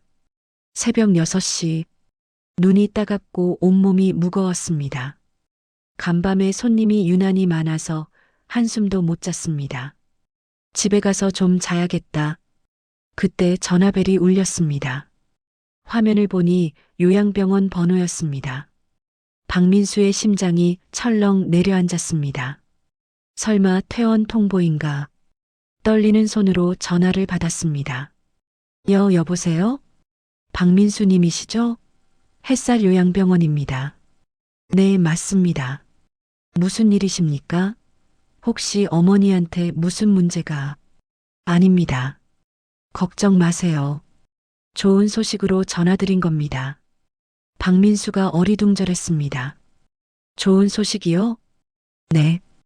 어머님 병원비 건으로 연락드렸는데요. 밀린 병원비가 전액 해결되었습니다. 박민수는 자신의 귀를 의심했습니다. 네. 그게 무슨 말씀이세요? 제가 아직 납부를 못했는데. 정부 지원 사업 중에 저소득층 의료비 지원 프로그램이 있거든요. 어머님이 그 대상자로 선정되셨습니다. 그래서 밀린 병원비도 전액 지원되고 앞으로의 병원비도 상당 부분 지원받으실 수 있게 되었습니다. 박민수의 머리가 하얘졌습니다. 저희 어머니가 그런 지원 대상이었나요? 저는 처음 듣는 얘긴데. 저희도 최근에 확인된 사항이에요. 아무튼 축하드립니다. 이제 병원비 걱정은 안 하셔도 됩니다. 전화가 끊어졌습니다. 박민수는 한참 동안 멍하니 서 있었습니다. 뭐지? 갑자기 정부 지원? 분명 뭔가 이상했습니다. 그동안 그런 지원 사업이 있다는 얘기를 들은 적이 없었습니다. 복지관에 문의해봐도 대상이 아니라는 답변만 들었습니다. 그런데 갑자기 지원 대상이 되었다고? 의문이 들었지만 박민수는 그 의문을 애써 눌렀습니다. 뭐 좋은 일이잖아. 어쨌든 어머니 병원비가 해결됐으니까. 박민수는 하늘을 올려다보았습니다. 아버지, 혹시 아버지가 도와주신 건가요? 그 순간 박민수의 눈에 눈물이 고였습니다. 그로부터 며칠 후 박민수에게 또 한 통의 전화가 왔습니다. 모르는 번호였습니다. 여보세요? 박민수님이시죠? 저는 한빛주택 관리사무소입니다. 네, 맞습니다. 무슨 일이시죠? 다름이 아니라 박민수님께서 저희 임대주택 입주 대상자로 선정되셨습니다. 박민수가 또다시 어리둥절했습니다. 임대주택이요? 저 그런 거 신청한 적 없는데요? 작년에 청년 주거 지원 사업에 신청하지 않으셨나요? 박민수는 기억을 더듬었습니다. 작년에 그런 사업이 있길래 혹시나 하는 마음에 신청서를 냈던 것 같기도 했습니다. 하지만 경쟁률이 수십 대 1이라서 기대도 하지 않았습니다. 아, 그거요? 신청은 했는데 당연히 안 될 줄 알았어요. 다행히 선정되셨네요. 월세 15만 원짜리 원룸인데 지금 사시는 곳보다 훨씬 좋은 조건일 겁니다. 서류 준비해서 다음 주까지 방문해 주시면 됩니다. 전화를 끊은 박민수는 멍한 표정으로 서 있었습니다. 이게 뭐지? 갑자기 좋은 일만 생기네. 병원비가 해결되고 임대주택까지 당첨되고 분명 이상했습니다. 하지만 박민수는 그 이상함의 정체를 알지 못했습니다. 같은 시각 강찬호 회장의 집무실, 윤 비서가 보고를 하고 있었습니다. 말씀하신 대로 처리 완료했습니다. 요양병원비는 앞으로 1년치를 선납했고 임대주택 건도 입주 가능하도록 조치했습니다. 수고했네. 그리고 회장님께서 지시하신 다른 건도 진행 중입니다. 다음 주 면접 때 공정하게 평가받을 수 있도록 면접관 구성을 다시 했습니다. 강찬호 회장이 고개를 끄덕였습니다. 좋아. 그런데 윤 비서. 예, 회장님. 내가 하는 이 일들, 그 청년이 절대 눈치채면 안 돼. 알겠나? 명심하겠습니다, 회장님. 윤 비서가 나간 후 강찬호 회장은 창밖을 바라보았습니다. 박정호 씨, 당신 아들은 정말 대단한 청년이야. 그래서 더 도와주고 싶어? 직접 도와주면 안 받으니까 이렇게라도 해야겠어. 회장의 눈가에 주름이 깊게 파였습니다. 자네가 나한테 해준 것처럼 나도 자네 아들한테 해주고 싶어. 모르게, 아무도 모르게. 하지만 세상에 완벽한 비밀은 없는 법입니다. 박민수 주변에서 일어나는 이상한 행운들, 그 행운의 출처를 의심하는 눈이 있었습니다. 바로 박민수 자신이었습니다. 뭔가 이상해. 너무 이상해. 병원비가 갑자기 해결된 것도, 임대주택에 당첨된 것도, 모든 것이 너무 갑작스러웠습니다. 박민수의 머릿속에 한 사람의 얼굴이 떠올랐습니다. 강찬호 회장. 설마. 박민수의 눈빛이 흔들렸습니다. 박민수는 잠을 이룰 수가 없었습니다. 반지하 원룸 천장을 바라보며 뒤척이고 또 뒤척였습니다. 너무 이상해. 며칠 사이에 일어난 일들이 머릿속을 맴돌았습니다. 3개월이나 밀린 병원비가 갑자기 해결되었습니다. 정부 지원 사업 대상자로 선정되었다고 했습니다. 하지만 그동안 복지관에 수십 번 문의해도 대상이 아니라는 답변뿐이었습니다. 그런데 갑자기 대상자가 되었다고? 임대주택도 마찬가지였습니다. 작년에 신청하고 까맣게 잊고 있었습니다. 경쟁률이 50대 1이 넘는다고 들었습니다. 그런데 갑자기 당첨 통보가 왔습니다. 우연이라고 하기엔 너무 타이밍이 맞아. 모든 일이 태상그룹 면접을 본 직후에 일어났습니다. 강찬호 회장을 만난 직후에 박민수는 자리에서 벌떡 일어났습니다. 확인해 봐야겠어. 다음 날 아침 박민수는 햇살 요양병원을 찾았습니다. 어머니 병실에 들르기 전 먼저 원무과로 향했습니다. 저기 김순자 환자 보호자입니다. 병원비 관련해서 여쭤볼 게 있어서요. 원무과 직원이 컴퓨터를 확인했습니다. 네, 김순자 환자분이시군요. 무엇을 도와드릴까요? 며칠 전에 전화 받았는데요. 밀린 병원비가 정부 지원으로 해결됐다고 하셨잖아요. 네, 맞습니다. 그게 정확히 어떤 지원 사업인가요? 저도 좀 알아보고 싶어서요. 직원의 표정이 살짝 굳어졌습니다. 그건 저소득층 의료비 지원 사업입니다. 자세한 건 저희도 어떤 기관에서 지원하는 건가요? 정부요? 아니면 지자체요? 그건 잠시만요. 직원이 자리를 피해 어딘가로 전화를 걸었습니다. 박민수는 그 모습을 지켜보았습니다. 뭔가 숨기는 게 있었습니다. 직원이 돌아왔습니다. 죄송합니다. 자세한 내용은 저희도 파악이 안 돼서요. 상부에서 처리된 거니라. 상부요? 네, 아무튼 지원금이 들어온 건 맞으니까 걱정 안 하셔도 됩니다. 박민수는 더 이상 묻지 않았습니다. 이미 충분했습니다. 역시 그래. 정부 지원이 아니었습니다. 누군가가 돈을 댄 것이었습니다. 그리고 그 누군가는 분명했습니다. 박민수는 어머니 병실로 향했습니다. 문을 열자 어머니 김순자가 침대에 누워 있었습니다. 창가로 햇살이 들어와 어머니의 얼굴을 비추고 있었습니다.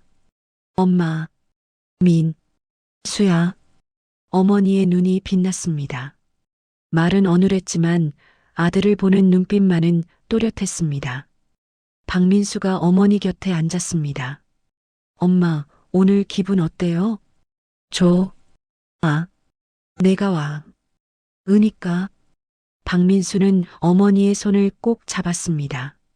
마르고 거친 손이었습니다. 평생 고생만 하신 손이었습니다. 아버지가 돌아가신 후 어머니는 식당 일, 청소 일, 공장 일을 가리지 않고 뛰셨습니다.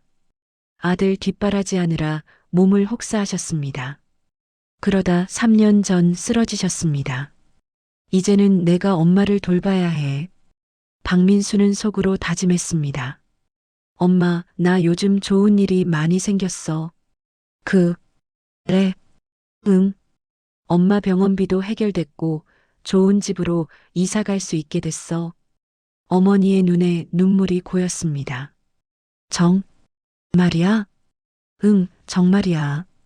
이제 걱정 안 해도 돼, 엄마. 박민수도 눈물을 삼켰습니다. 하지만 마음 한구석이 무거웠습니다. 이게 내 힘으로 해낸 게 아니잖아. 누군가의 도움으로 얻은 행운이었습니다. 아버지라면 뭐라고 하셨을까? 아버지는 분명 안 받으셨을 거야. 박민수의 가슴이 답답해졌습니다. 박민수는 어머니 곁에 한참 동안 앉아 있었습니다. 창밖으로 햇살이 들어왔습니다. 어머니의 얼굴에 따스한 빛이 내려앉았습니다. 엄마, 나 여쭤볼 게 있어요. 네? 아버지 말이에요. 아버지가 옛날에 누구 도와준 적 있어요? 큰일을 당한 사람을요. 어머니의 눈이 흔들렸습니다. 갑자기, 왜? 그냥 궁금해서요. 아버지가 어떤 분이셨는지 더 알고 싶어서요. 어머니가 한참 동안 천장을 바라보았습니다. 그러다 천천히 입을 열었습니다. 내 아버지는 참 이상한 사람이었어. 이상하다뇨? 남 도와주는 거 숨기는 사람이었어. 자기가 좋은 일 한 거 절대 말 안 해. 내가 나중에 다른 사람한테 들어서 알았어. 박민수가 귀를 기울였습니다. 옛날에 그런 일이 있었어. 내가 아주 어렸을 때야. 무슨 일이요? 내 아버지가 새벽에 퇴근하다가 다리 위에서 사람을 구했대. 뛰어내리려는 사람을 붙잡았다고. 박민수의 눈이 커졌습니다. 회장님 이야기다. 근데 내 아버지는 나한테 한마디도 안 했어. 몇 년 뒤에 그 사람이 찾아왔을 때 알았어. 찾아왔어요? 응. 양복 잘 입은 사람이 와서 아버지한테 큰절을 하더라고. 큰 봉투를 내밀면서 은혜를 갚겠다고. 아버지가 뭐라고 하셨어요? 어머니가 쓴웃음을 지었습니다. 안 받았지. 당연히. 왜요? 내 아버지가 그러더라. 내가 한 일은 사람으로서 당연히 해야 할 일이었다. 그걸로 돈 받으면 내가 사람이 아니더라고. 박민수의 가슴이 먹먹해졌습니다. 그때 그 양반이 우리 집 사정 뻔히 알았을 거야. 돈 없는 거, 힘들게 사는 거. 근데도 안 받았어. 어머니의 눈에 눈물이 고였습니다. 그게 내 아버지야. 평생 남한테 손 안 벌리고 산 사람. 자존심 하나로 버틴 사람. 박민수는 아무 말도 하지 못했습니다. 민수야. 내 엄마. 내가 요즘 무슨 고민 있는 거 알아? 엄마가 바보가 아니야. 박민수가 움찔했습니다. 무슨 고민인지는 안 물을게.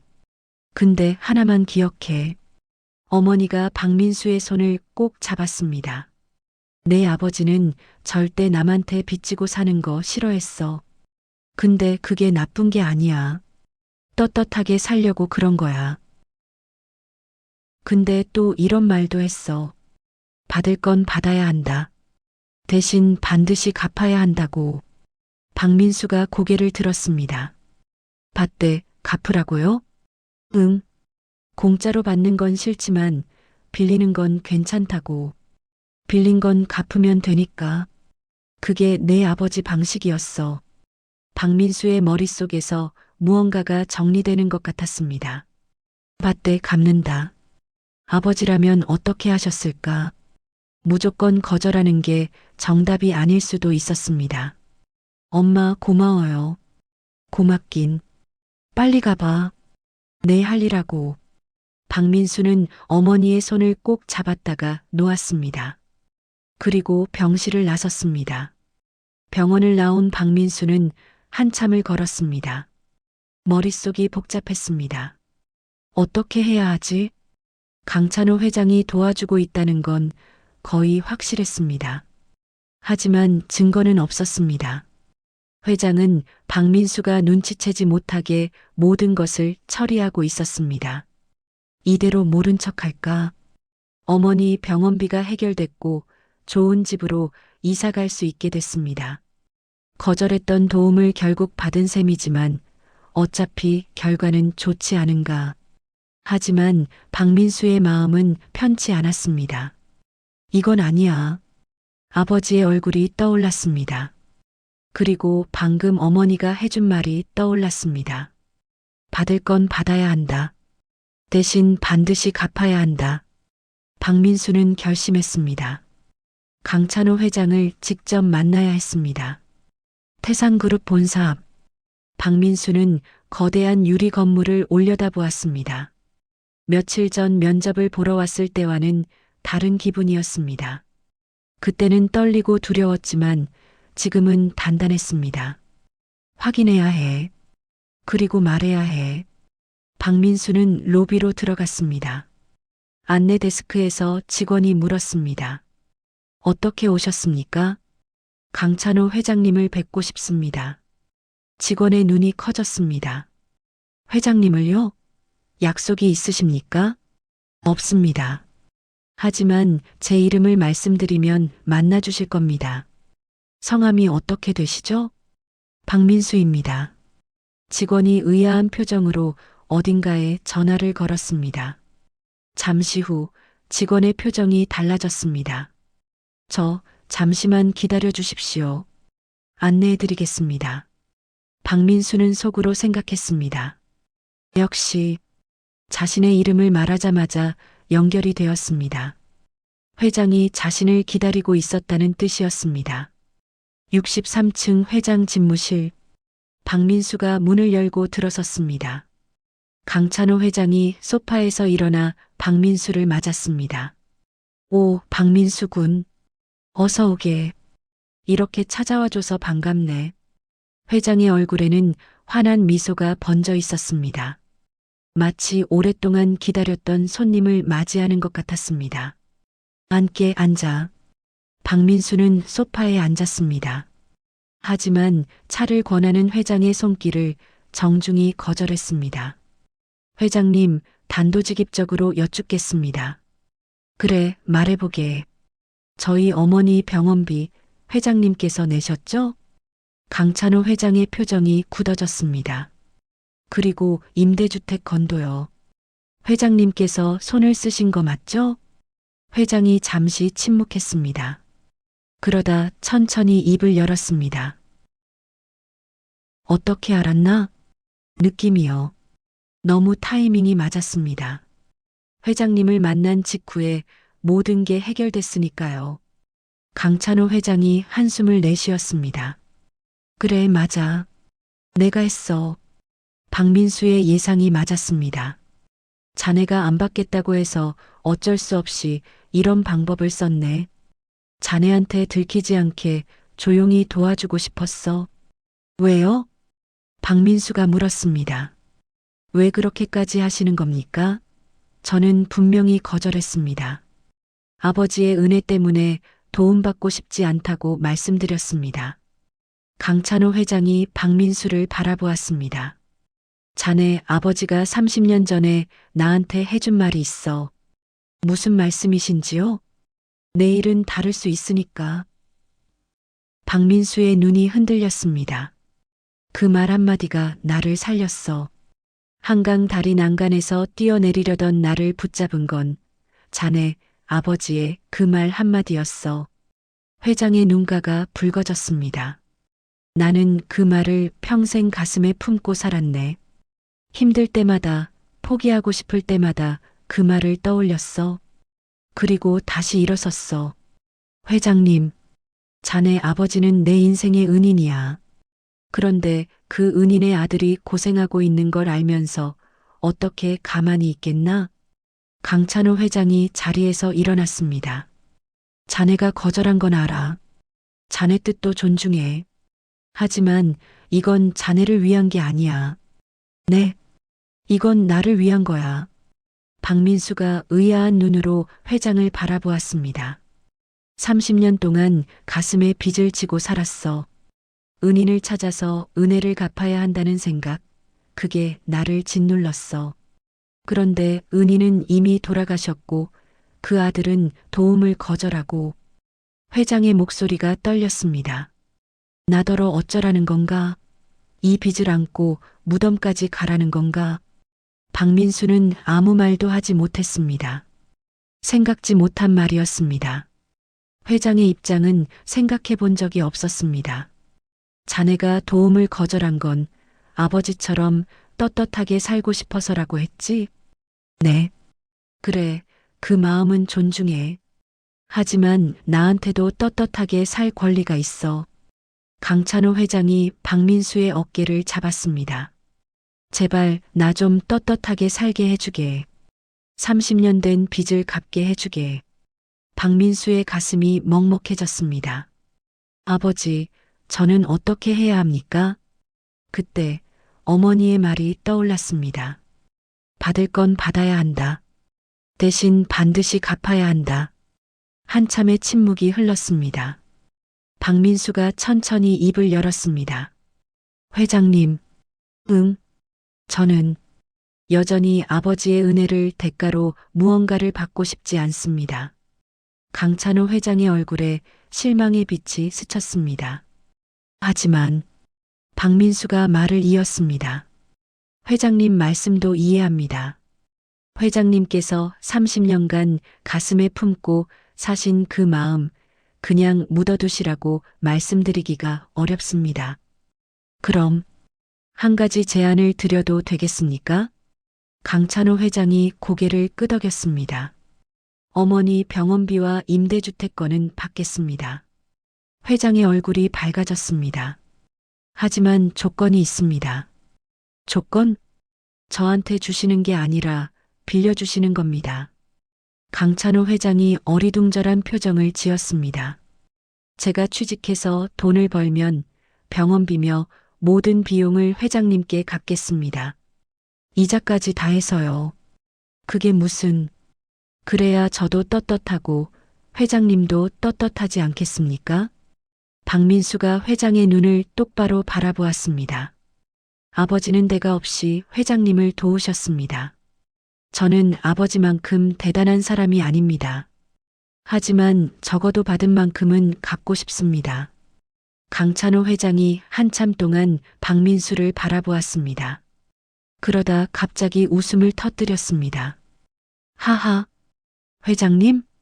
자네 정말 재미있는 청년이야. 회장이 눈물을 닦았습니다. 웃다가 눈물이 난 것인지 감동해서 눈물이 난 것인지 알 수 없었습니다. 좋아, 그렇게 하지. 빌려주는 거야. 나중에 갚아. 감사합니다, 회장님. 대신 한 가지 조건이 있어. 무엇입니까? 강찬호 회장이 박민수의 어깨를 두드렸습니다. 다음 주 면접 꼭 붙어. 자네 실력으로. 박민수가 고개를 끄덕였습니다. 최선을 다하겠습니다. 박민수가 태상그룹 건물을 나섰습니다. 해가 지고 있었습니다. 노을이 서울의 하늘을 붉게 물들이고 있었습니다.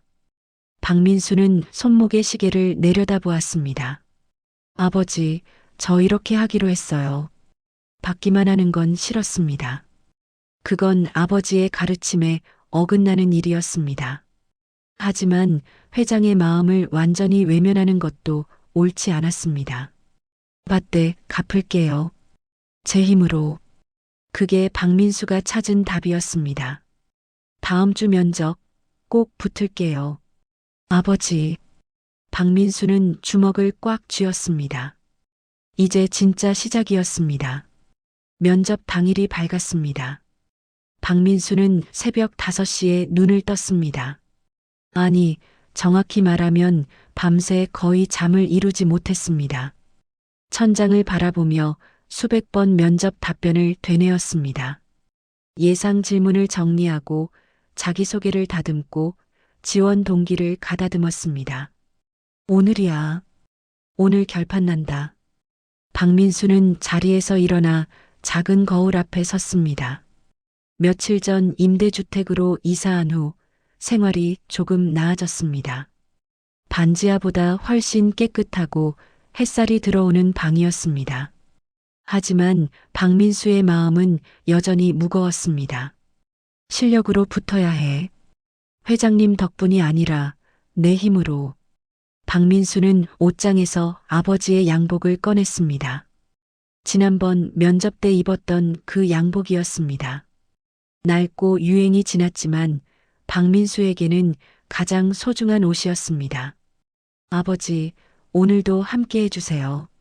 박민수는 양복을 입고 손목에 시계를 찼습니다. 1994년 3월 15일 생명의 은인에게. 시계 뒷면의 글씨가 햇살에 반짝였습니다. 태상그룹 본사. 이번 면접장은 지난번과 달랐습니다. 15층 대기실이 아닌 25층 대회의실이었습니다. 지원자 수도 현저히 줄어 있었습니다. 최종 면접이었습니다. 대기실에는 5명의 지원자가 앉아 있었습니다. 하나같이 자신감 넘치는 표정들이었습니다. 양복도 깔끔했고 서류 가방도 고급스러웠습니다. 박민수는 구석 자리에 앉았습니다. 긴장하지 마. 할 수 있어. 박민수는 눈을 감고 심호흡을 했습니다. 그때 옆에서 누군가 말을 걸어왔습니다. 저기, 혹시 지난번 1차 면접 때 보셨던 분 아니에요? 박민수가 눈을 떠보니 20대 후반의 청년이 앉아 있었습니다. 깔끔한 인상에 온화한 눈빛을 가진 사람이었습니다. 네, 맞습니다. 아, 역시. 저도 그때 봤거든요. 반갑습니다. 저는 이준혁이라고 합니다. 박민수입니다. 이준혁이 손을 내밀었습니다. 박민수가 악수를 받았습니다. 솔직히 그날 일은 좀 충격이었어요. 네. 인사팀 과장이 너무 심하게 굴었잖아요. 보는 저도 불편하더라고요. 박민수는 쓴웃음을 지었습니다. 그랬죠. 근데 그 뒤에 무슨 일이 있었어요? 갑자기 면접이 중단되고 회장님이 직접 오시고 소문이 엄청 돌던데. 박민수는 대답을 피했습니다.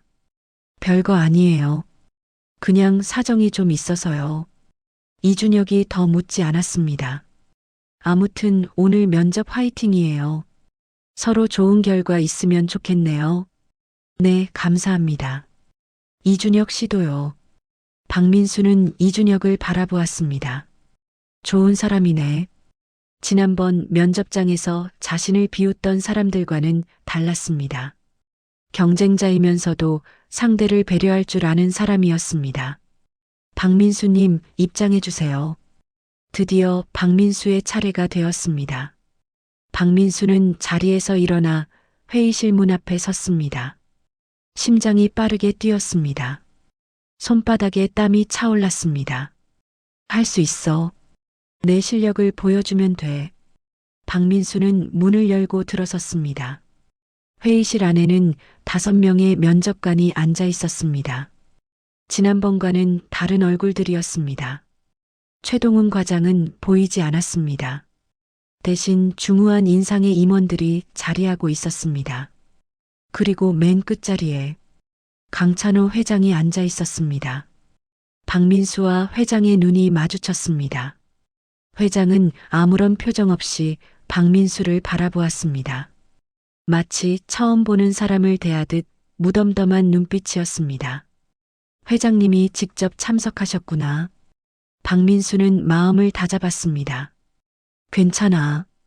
특별 대우 없이 실력으로 평가받겠다고 했잖아. 앉으세요. 가운데 앉은 임원이 말했습니다. 인사 담당 부사장이었습니다. 박민수가 의자에 앉았습니다. 자기소개해 주시죠. 박민수는 또박또박 대답했습니다. 안녕하십니까. 태상그룹 신입사원 공채에 지원한 박민수입니다. 저는 지방 4년제 대학 경영학과를 졸업했습니다. 화려한 스펙은 없지만 어떤 일이든 끝까지 해내는 끈기와 성실함을 가지고 있습니다. 면접관들이 고개를 끄덕였습니다. 학벌이나 스펙이 다른 지원자들에 비해 부족한 편인데 본인의 강점이 무엇이라고 생각합니까? 박민수는 잠시 생각했습니다. 그리고 입을 열었습니다. 저는 포기하지 않습니다. 포기하지 않는다? 네. 저는 지난 2년간 37번의 면접에서 떨어졌습니다. 면접관들의 눈이 커졌습니다. 37번이요? 네. 대기업, 중견기업, 중소기업 가리지 않고 지원했습니다. 번번이 떨어졌습니다. 학벌이 부족하다, 스펙이 안 된다, 경력이 없다. 수십 번 같은 말을 들었습니다. 박민수의 목소리는 담담했습니다. 그래도 포기하지 않았습니다. 왜냐하면 포기하면 정말 끝이니까요. 한 번 더 도전하면 될 수도 있지만 포기하면 가능성은 0이 됩니다. 면접관들이 서로 눈빛을 교환했습니다. 37번 떨어지면서 배운 게 있습니까? 네, 있습니다. 박민수가 고개를 들어 면접관들을 바라보았습니다. 떨어질 때마다 제 자신을 돌아봤습니다. 부족한 게 뭔지, 어떻게 하면 나아질 수 있는지, 면접이 끝나면 바로 복귀했습니다. 질문에 제대로 답했는지, 태도는 어땠는지, 그렇게 조금씩 고쳐나갔습니다. 박민수의 눈빛이 빛났습니다. 37번의 실패는 37번의 수업이었습니다. 그 수업료가 비쌌지만 저는 많이 배웠습니다. 회의실 안에 짧은 침묵이 흘렀습니다. 그때 옆에 앉아있던 면접관 한 명이 손을 들었습니다. 잠깐 제가 한 가지 여쭤봐도 되겠습니까? 인사 담당 전무였습니다. 날카로운 인상에 차가운 눈빛을 가진 사람이었습니다. 박민수 씨, 한 가지 확인하고 싶은 게 있습니다. 네, 말씀하세요. 최근 사내에 소문이 돌고 있습니다. 박민수 씨가 회장님과 개인적인 친분이 있다는 얘기가요. 면접실 안의 공기가 싸늘하게 얼어붙었습니다. 다른 면접관들의 시선이 박민수에게 쏠렸습니다. 강찬호 회장의 표정은 변함이 없었습니다. 박민수의 심장이 쿵쾅거렸습니다. 어떻게 대답해야 하지? 거짓말을 할 수도 있었습니다. 아니라고, 처음 보는 사이라고 말할 수도 있었습니다. 하지만 박민수는 그러지 않았습니다. 사실입니다. 면접관들 사이에서 웅성거리는 소리가 났습니다. 사실이라고요? 네. 저희 아버지와 회장님 사이에 과거 인연이 있었습니다. 그래서 1차 면접 때 회장님께서 저를 알아보셨습니다. 인사 담당 전무의 눈이 가늘어졌습니다. 그렇다면 이번 면접도 그 인연 때문에 보게 된 겁니까? 아닙니다. 박민수의 목소리는 흔들리지 않았습니다. 1차 면접 때 회장님께서 저를 도와주시겠다고 하셨습니다. 하지만 저는 거절했습니다. 아버지의 인연으로 무언가를 얻고 싶지 않았기 때문입니다. 면접관들이 서로 눈빛을 교환했습니다. 저는 제 실력으로 평가받고 싶습니다. 회장님과의 인연이 가산점이 되는 것도 감점이 되는 것도 원하지 않습니다. 그냥 다른 지원자들과 똑같이 봐주십시오. 면접실 안이 조용해졌습니다. 인사 담당 전무가 박민수를 한참 동안 바라보았습니다. 솔직하시군요. 거짓말에서 들어가 봤자 의미 없습니다. 저는 떳떳하게 일하고 싶습니다. 전무가 고개를 끄덕였습니다. 알겠습니다. 다음 질문하겠습니다. 박민수는 속으로 안도의 한숨을 내쉬었습니다. 가장 어려운 고비를 넘긴 것 같았습니다. 강찬호 회장이 미세하게 고개를 끄덕이는 것이 보였습니다. 강찬호 회장이 입을 열었습니다. 박민수 씨, 네, 회장님. 왜 우리 회사에 지원했습니까? 솔직하게 말해보세요. 박민수는 회장의 눈을 똑바로 바라보았습니다. 솔직하게, 돈 때문입니다. 면접관들의 표정이 묘해졌습니다. 너무 솔직한 대답이었습니다. 돈이요? 네. 저는 돈이 필요합니다. 어머니가 요양병원에 계시고 빚도 있습니다. 제대로 된 월급을 받는 직장이 절실합니다. 박민수의 목소리는 떨리지 않았습니다. 하지만 그게 전부는 아닙니다. 그럼 다른 이유도 있습니까? 네. 저는 제 힘으로 무언가를 해내고 싶습니다. 박민수가 잠시 말을 멈추었습니다. 저희 아버지는 평생 건설 현장에서 일하셨습니다. 번듯한 직장 한 번 다녀본 적 없이 맨손으로 가족을 먹여 살리셨습니다. 그러다 8년 전에 돌아가셨습니다. 면접관들이 숨을 죽이고 들었습니다. 아버지는 돈도 없고 학벌도 없었지만 스스로의 힘으로 살아가셨습니다. 누구에게도 손 벌리지 않으셨습니다. 저도 그렇게 살고 싶습니다. 박민수의 눈가가 붉어졌습니다. 태상그룹에 입사하면 저는 제 몫을 다하겠습니다. 회사가 저한테 월급을 주는 만큼 그 이상의 가치를 만들어내겠습니다. 그게 제가 할 수 있는 일이고 제가 하고 싶은 일입니다. 회의실 안이 조용했습니다. 강찬호 회장의 눈에 무언가가 스쳐 지나갔습니다. 면접이 끝났습니다. 박민수가 회의실을 나섰습니다. 등에 땀이 흥건했습니다. 다리가 후들거렸습니다. 하지만 마음은 개운했습니다. 할 말은 다 했어. 결과가 어떻게 되든 후회는 없었습니다. 대기실로 돌아오니 이준혁이 기다리고 있었습니다. 어땠어요? 글쎄요. 잘 됐는지 모르겠어요. 에이, 표정 보니까 잘 보신 것 같은데요. 이준혁이 웃었습니다. 저도 방금 끝났거든요. 진짜 떨리더라. 결과 발표 언제라고 했죠? 3일 후래요. 3일. 길다. 박민수도 웃었습니다. 그러게요. 기다리는 게 제일 힘든 것 같아요. 3일이 흘렀습니다. 박민수는 편의점 알바를 마치고 집으로 돌아왔습니다. 아침 9시. 결과 발표 시간이었습니다. 박민수는 떨리는 손으로 휴대폰을 확인했습니다. 메시지가 와 있었습니다. 태상그룹 인사팀입니다. 박민수님의 최종 면접 결과를 안내드립니다. 박민수의 심장이 멎는 것 같았습니다. 제발. 메시지를 열었습니다. 축하드립니다. 박민수님은 태상그룹 2024년 상반기 신입사원 공채에 최종 합격하셨습니다. 박민수의 눈에서 눈물이 쏟아졌습니다. 합격. 합격이야. 손이 떨렸습니다. 온몸이 떨렸습니다. 37번의 실패 끝에 찾아온 합격이었습니다. 해냈어. 내 힘으로 해냈어. 박민수는 손목의 시계를 내려다보았습니다.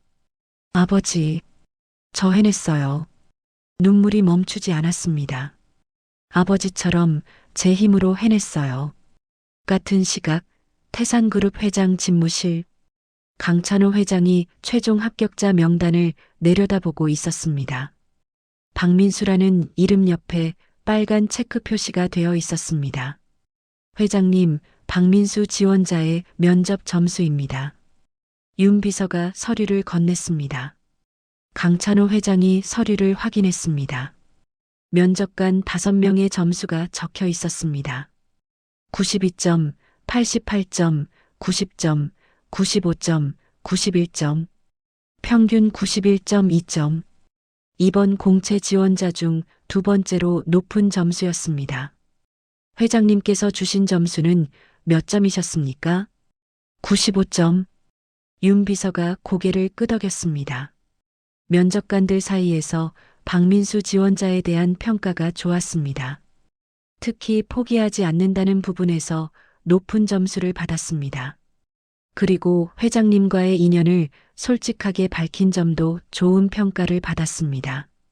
강찬호 회장이 창밖을 바라보았습니다.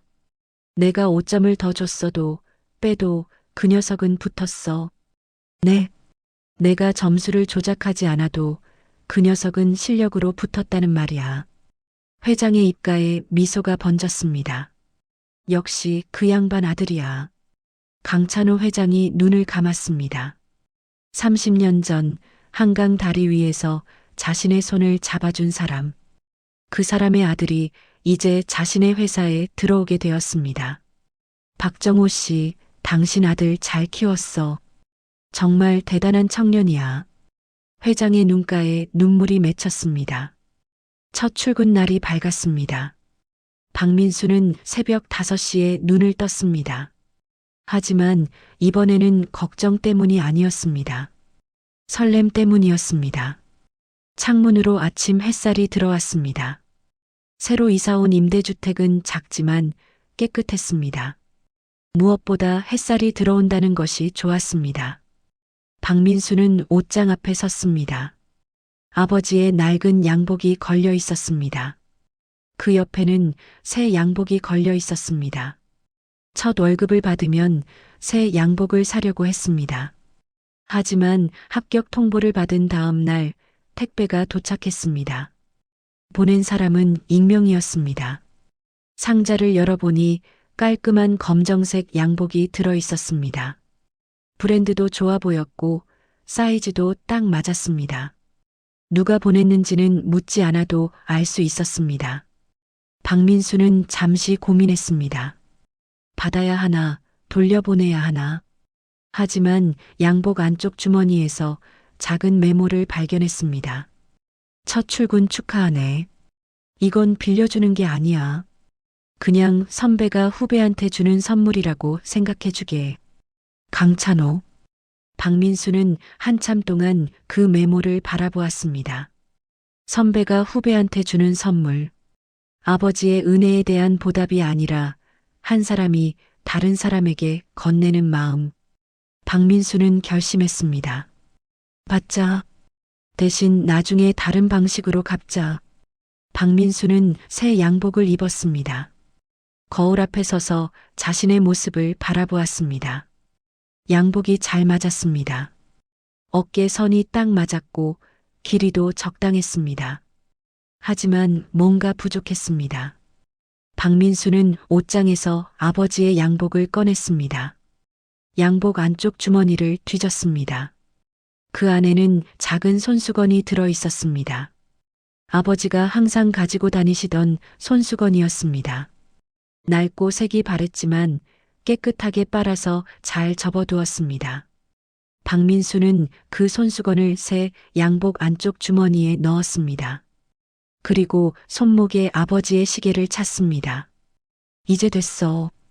새 양복과 아버지의 손수건, 그리고 아버지의 시계.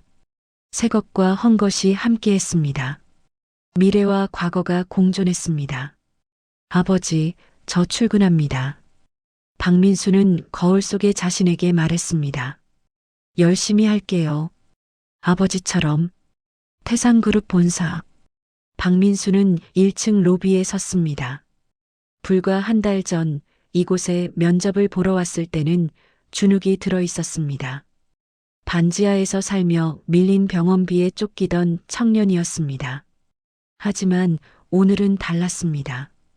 이 회사의 정식 직원으로 들어서는 것이었습니다. 내 힘으로 들어왔어. 박민수는 가슴을 펴고 엘리베이터에 올랐습니다. 신입사원 연수는 3층 대강당에서 진행되었습니다. 강당 안에는 50여 명의 신입사원들이 앉아 있었습니다. 모두 설렘과 긴장이 뒤섞인 표정들이었습니다. 박민수가 자리를 찾아 앉으려는데 누군가 손을 흔들었습니다. 민수 씨, 여기요. 이준혁이었습니다. 면접장에서 만났던 그 청년도 합격한 것이었습니다. 박민수가 이준혁 옆에 앉았습니다. 준혁 씨도 붙었군요. 축하해요. 민수 씨도요. 저 그날 면접 보고 나서 저 사람은 꼭 붙겠다 싶었어요. 에이, 무슨. 진짜예요. 면접장 분위기 자체가 달랐어요. 민수 씨가 말할 때 면접관들 표정이 확 바뀌더라고요. 박민수는 쑥스럽게 웃었습니다. 운이 좋았죠. 운만으로 되나요? 실력이죠, 실력. 이준혁이 박민수의 어깨를 툭 쳤습니다. 앞으로 잘 부탁해요. 같은 기수니까 서로 도우면서 지내요. 네, 저야말로 잘 부탁드립니다. 박민수는 이준혁의 손을 잡았습니다. 낯선 곳에서 만난 첫 번째 동료였습니다. 연수가 시작되었습니다. 인사 담당 임원이 앞에 서서 태산그룹의 역사와 비전에 대해 설명했습니다. 태산그룹은 1985년에 설립되어 올해로 39년의 역사를 가지고 있습니다. 창업주이신 강찬호 회장님께서 맨손으로 시작하여 오늘날의 태산그룹을 일구셨습니다. 스크린에 강찬호 회장의 사진이 떴습니다. 회장님께서는 늘 이렇게 말씀하십니다. 사람이 먼저다. 사람을 키우면 회사는 저절로 큰다. 여러분은 태산그룹의 미래입니다. 회사는 여러분을 키울 것이고 여러분은 회사를 키울 것입니다. 박민수는 스크린의 회장 사진을 바라보았습니다. 저분이 30년 전에는 한강 다리에서 뛰어내리려 했었다. 아무도 모르는 사실이었습니다. 지금 이 자리에 앉아 있는 50명의 신입사원 중에서 그 사실을 아는 사람은 박민수 뿐이었습니다. 아버지가 그때 그 자리를 지나가지 않았다면 이 회사는 존재하지 않았을지도 몰라. 박민수의 가슴이 뜨거워졌습니다. 연수 일정이 끝나갈 무렵이었습니다. 마지막 순서로 회장님 특별 강연이 예정되어 있었습니다. 자, 이제 마지막 순서입니다. 강찬호 회장님께서 직접 신입사원 여러분께 말씀을 해주신다고 합니다. 회장님께서 신입사원 연수에 참석하시는 건 5년 만입니다. 그만큼 이번 기수에 대한 기대가 크시다는 뜻이겠죠. 강당 문이 열리고 강찬호 회장이 들어섰습니다. 신입사원들이 일제히 일어나 박수를 쳤습니다. 회장은 단상 위로 올라가 마이크 앞에 섰습니다. 앉으세요, 앉아요. 신입사원들이 자리에 앉았습니다.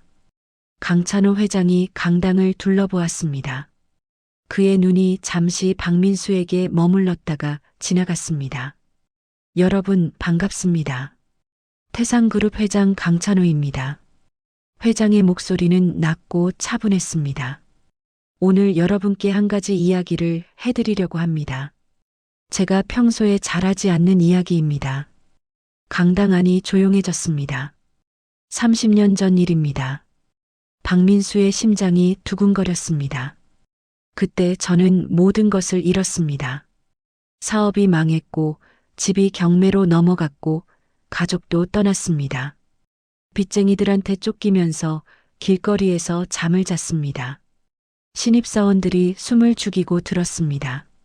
솔직히 말하면 저는 죽으려고 했습니다. 강당 안에 충격의 기운이 퍼졌습니다. 한강 다리에 올라갔습니다. 뛰어내리면 모든 게 끝날 것 같았습니다.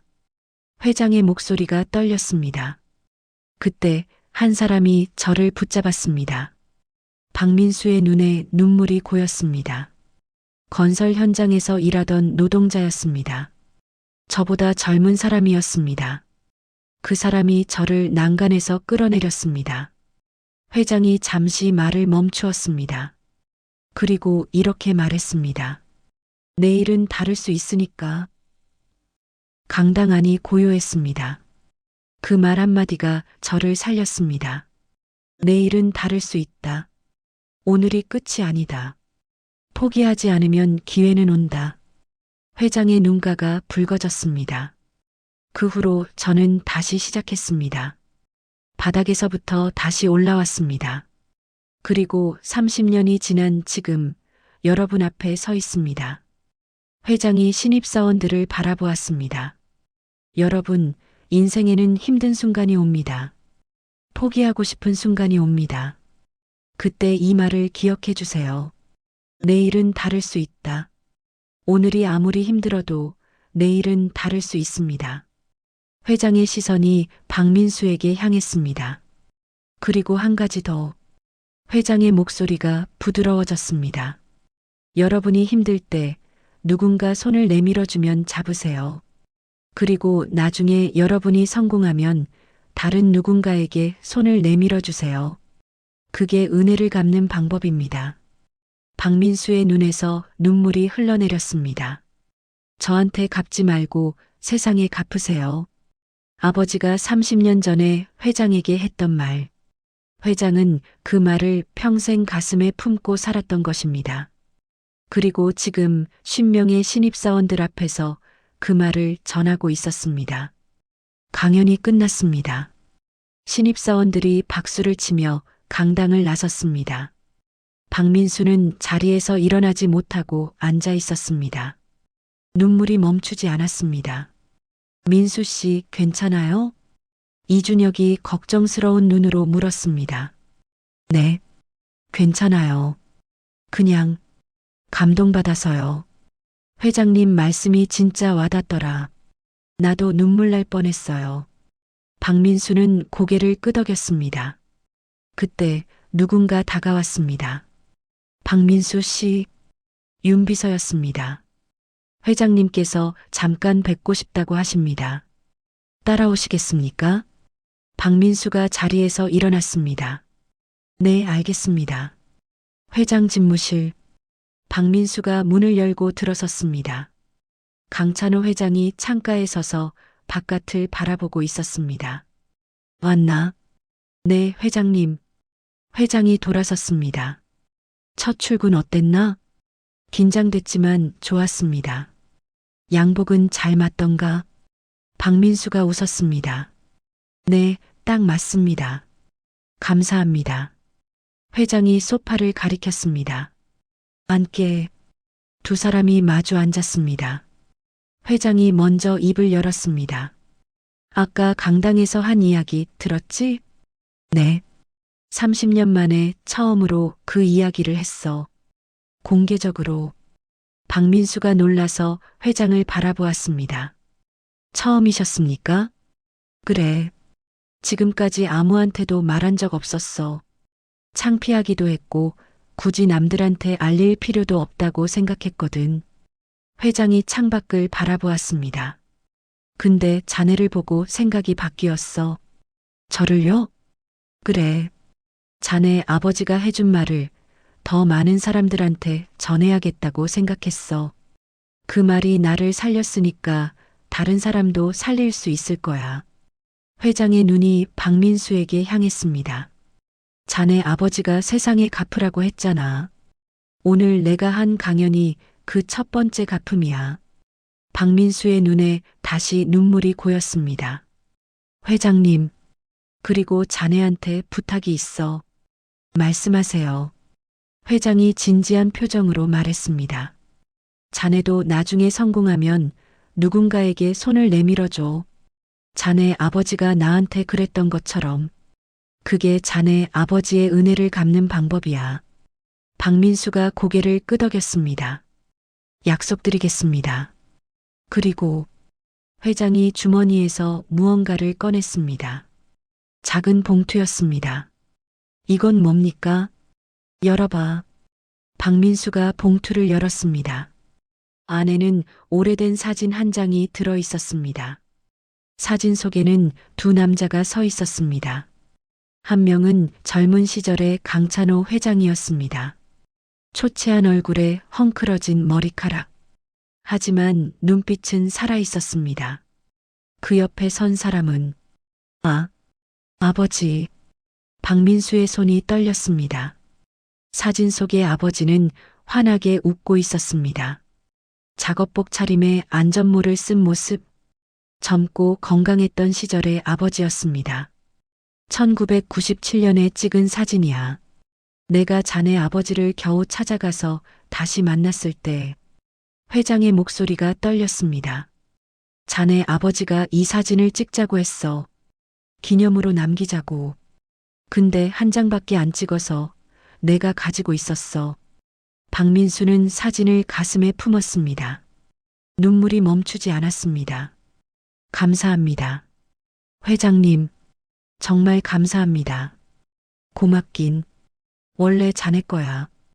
회장이 박민수의 어깨를 두드렸습니다. 자네 아버지 정말 좋은 분이셨어. 그리고 자네도 아버지를 닮아서 좋은 사람이야. 박민수가 고개를 들었습니다. 회장님, 저 열심히 하겠습니다. 아버지한테 부끄럽지 않게, 회장님께 누가 되지 않게. 알아. 자네라면 잘할 거야. 회장이 웃었습니다. 이제 가봐. 첫날부터 너무 오래 있으면 동기들이 이상하게 생각하겠다. 네, 회장님. 감사합니다. 박민수가 일어나 허리를 깊이 숙였습니다. 그리고 집무실을 나섰습니다.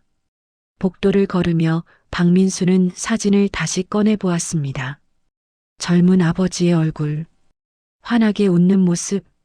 아버지, 저 해냈어요. 박민수는 사진 속의 아버지에게 말했습니다. 아버지처럼 살게요. 아버지처럼 손 내밀어주는 사람이 될게요. 창밖으로 햇살이 쏟아졌습니다. 박민수의 손목에서 낡은 시계가 빛났습니다. 1994년 3월 15일 생명의 은인에게 30년 전 아버지가 시작한 선행이 아들에게로 이어지고 있었습니다. 그리고 그 선행은 또 다른 누군가에게 이어질 것입니다. 내일은 다를 수 있으니까. 박민수는 걸음을 옮겼습니다. 이제 진짜 시작이었습니다.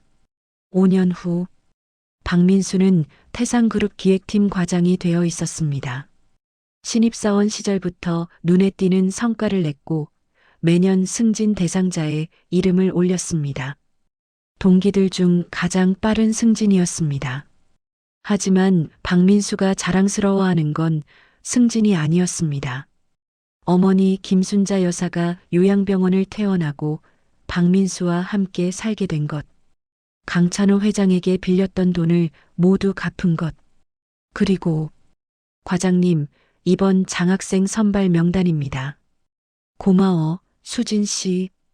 박민수는 서류를 받아들었습니다. 박정호 장학회.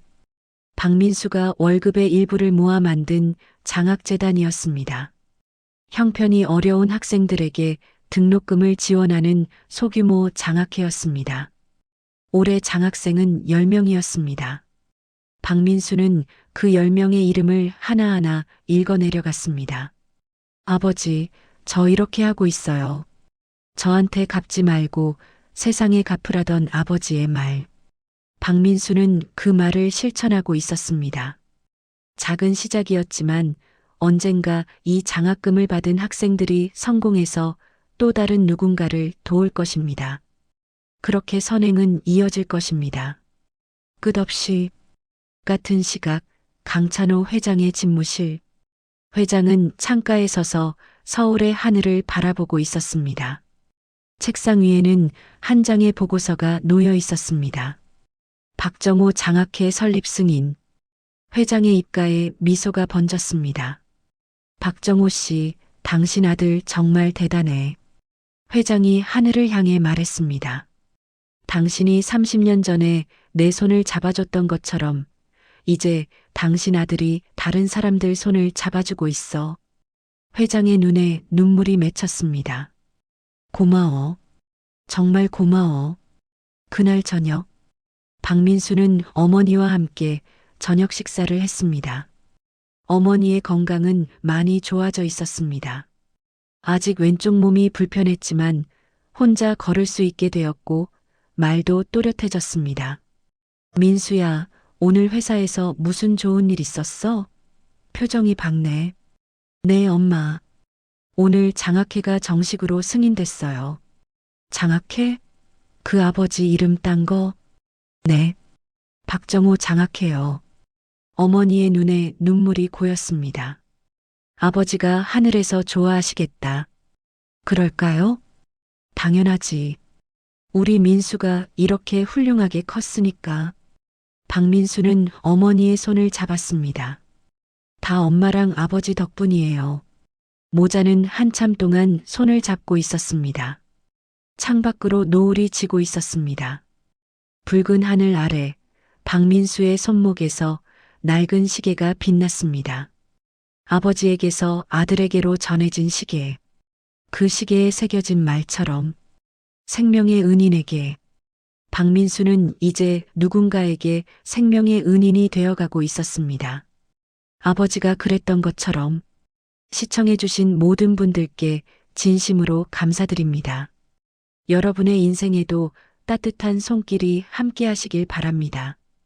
오늘도 건강하시고 행복한 하루 보내세요.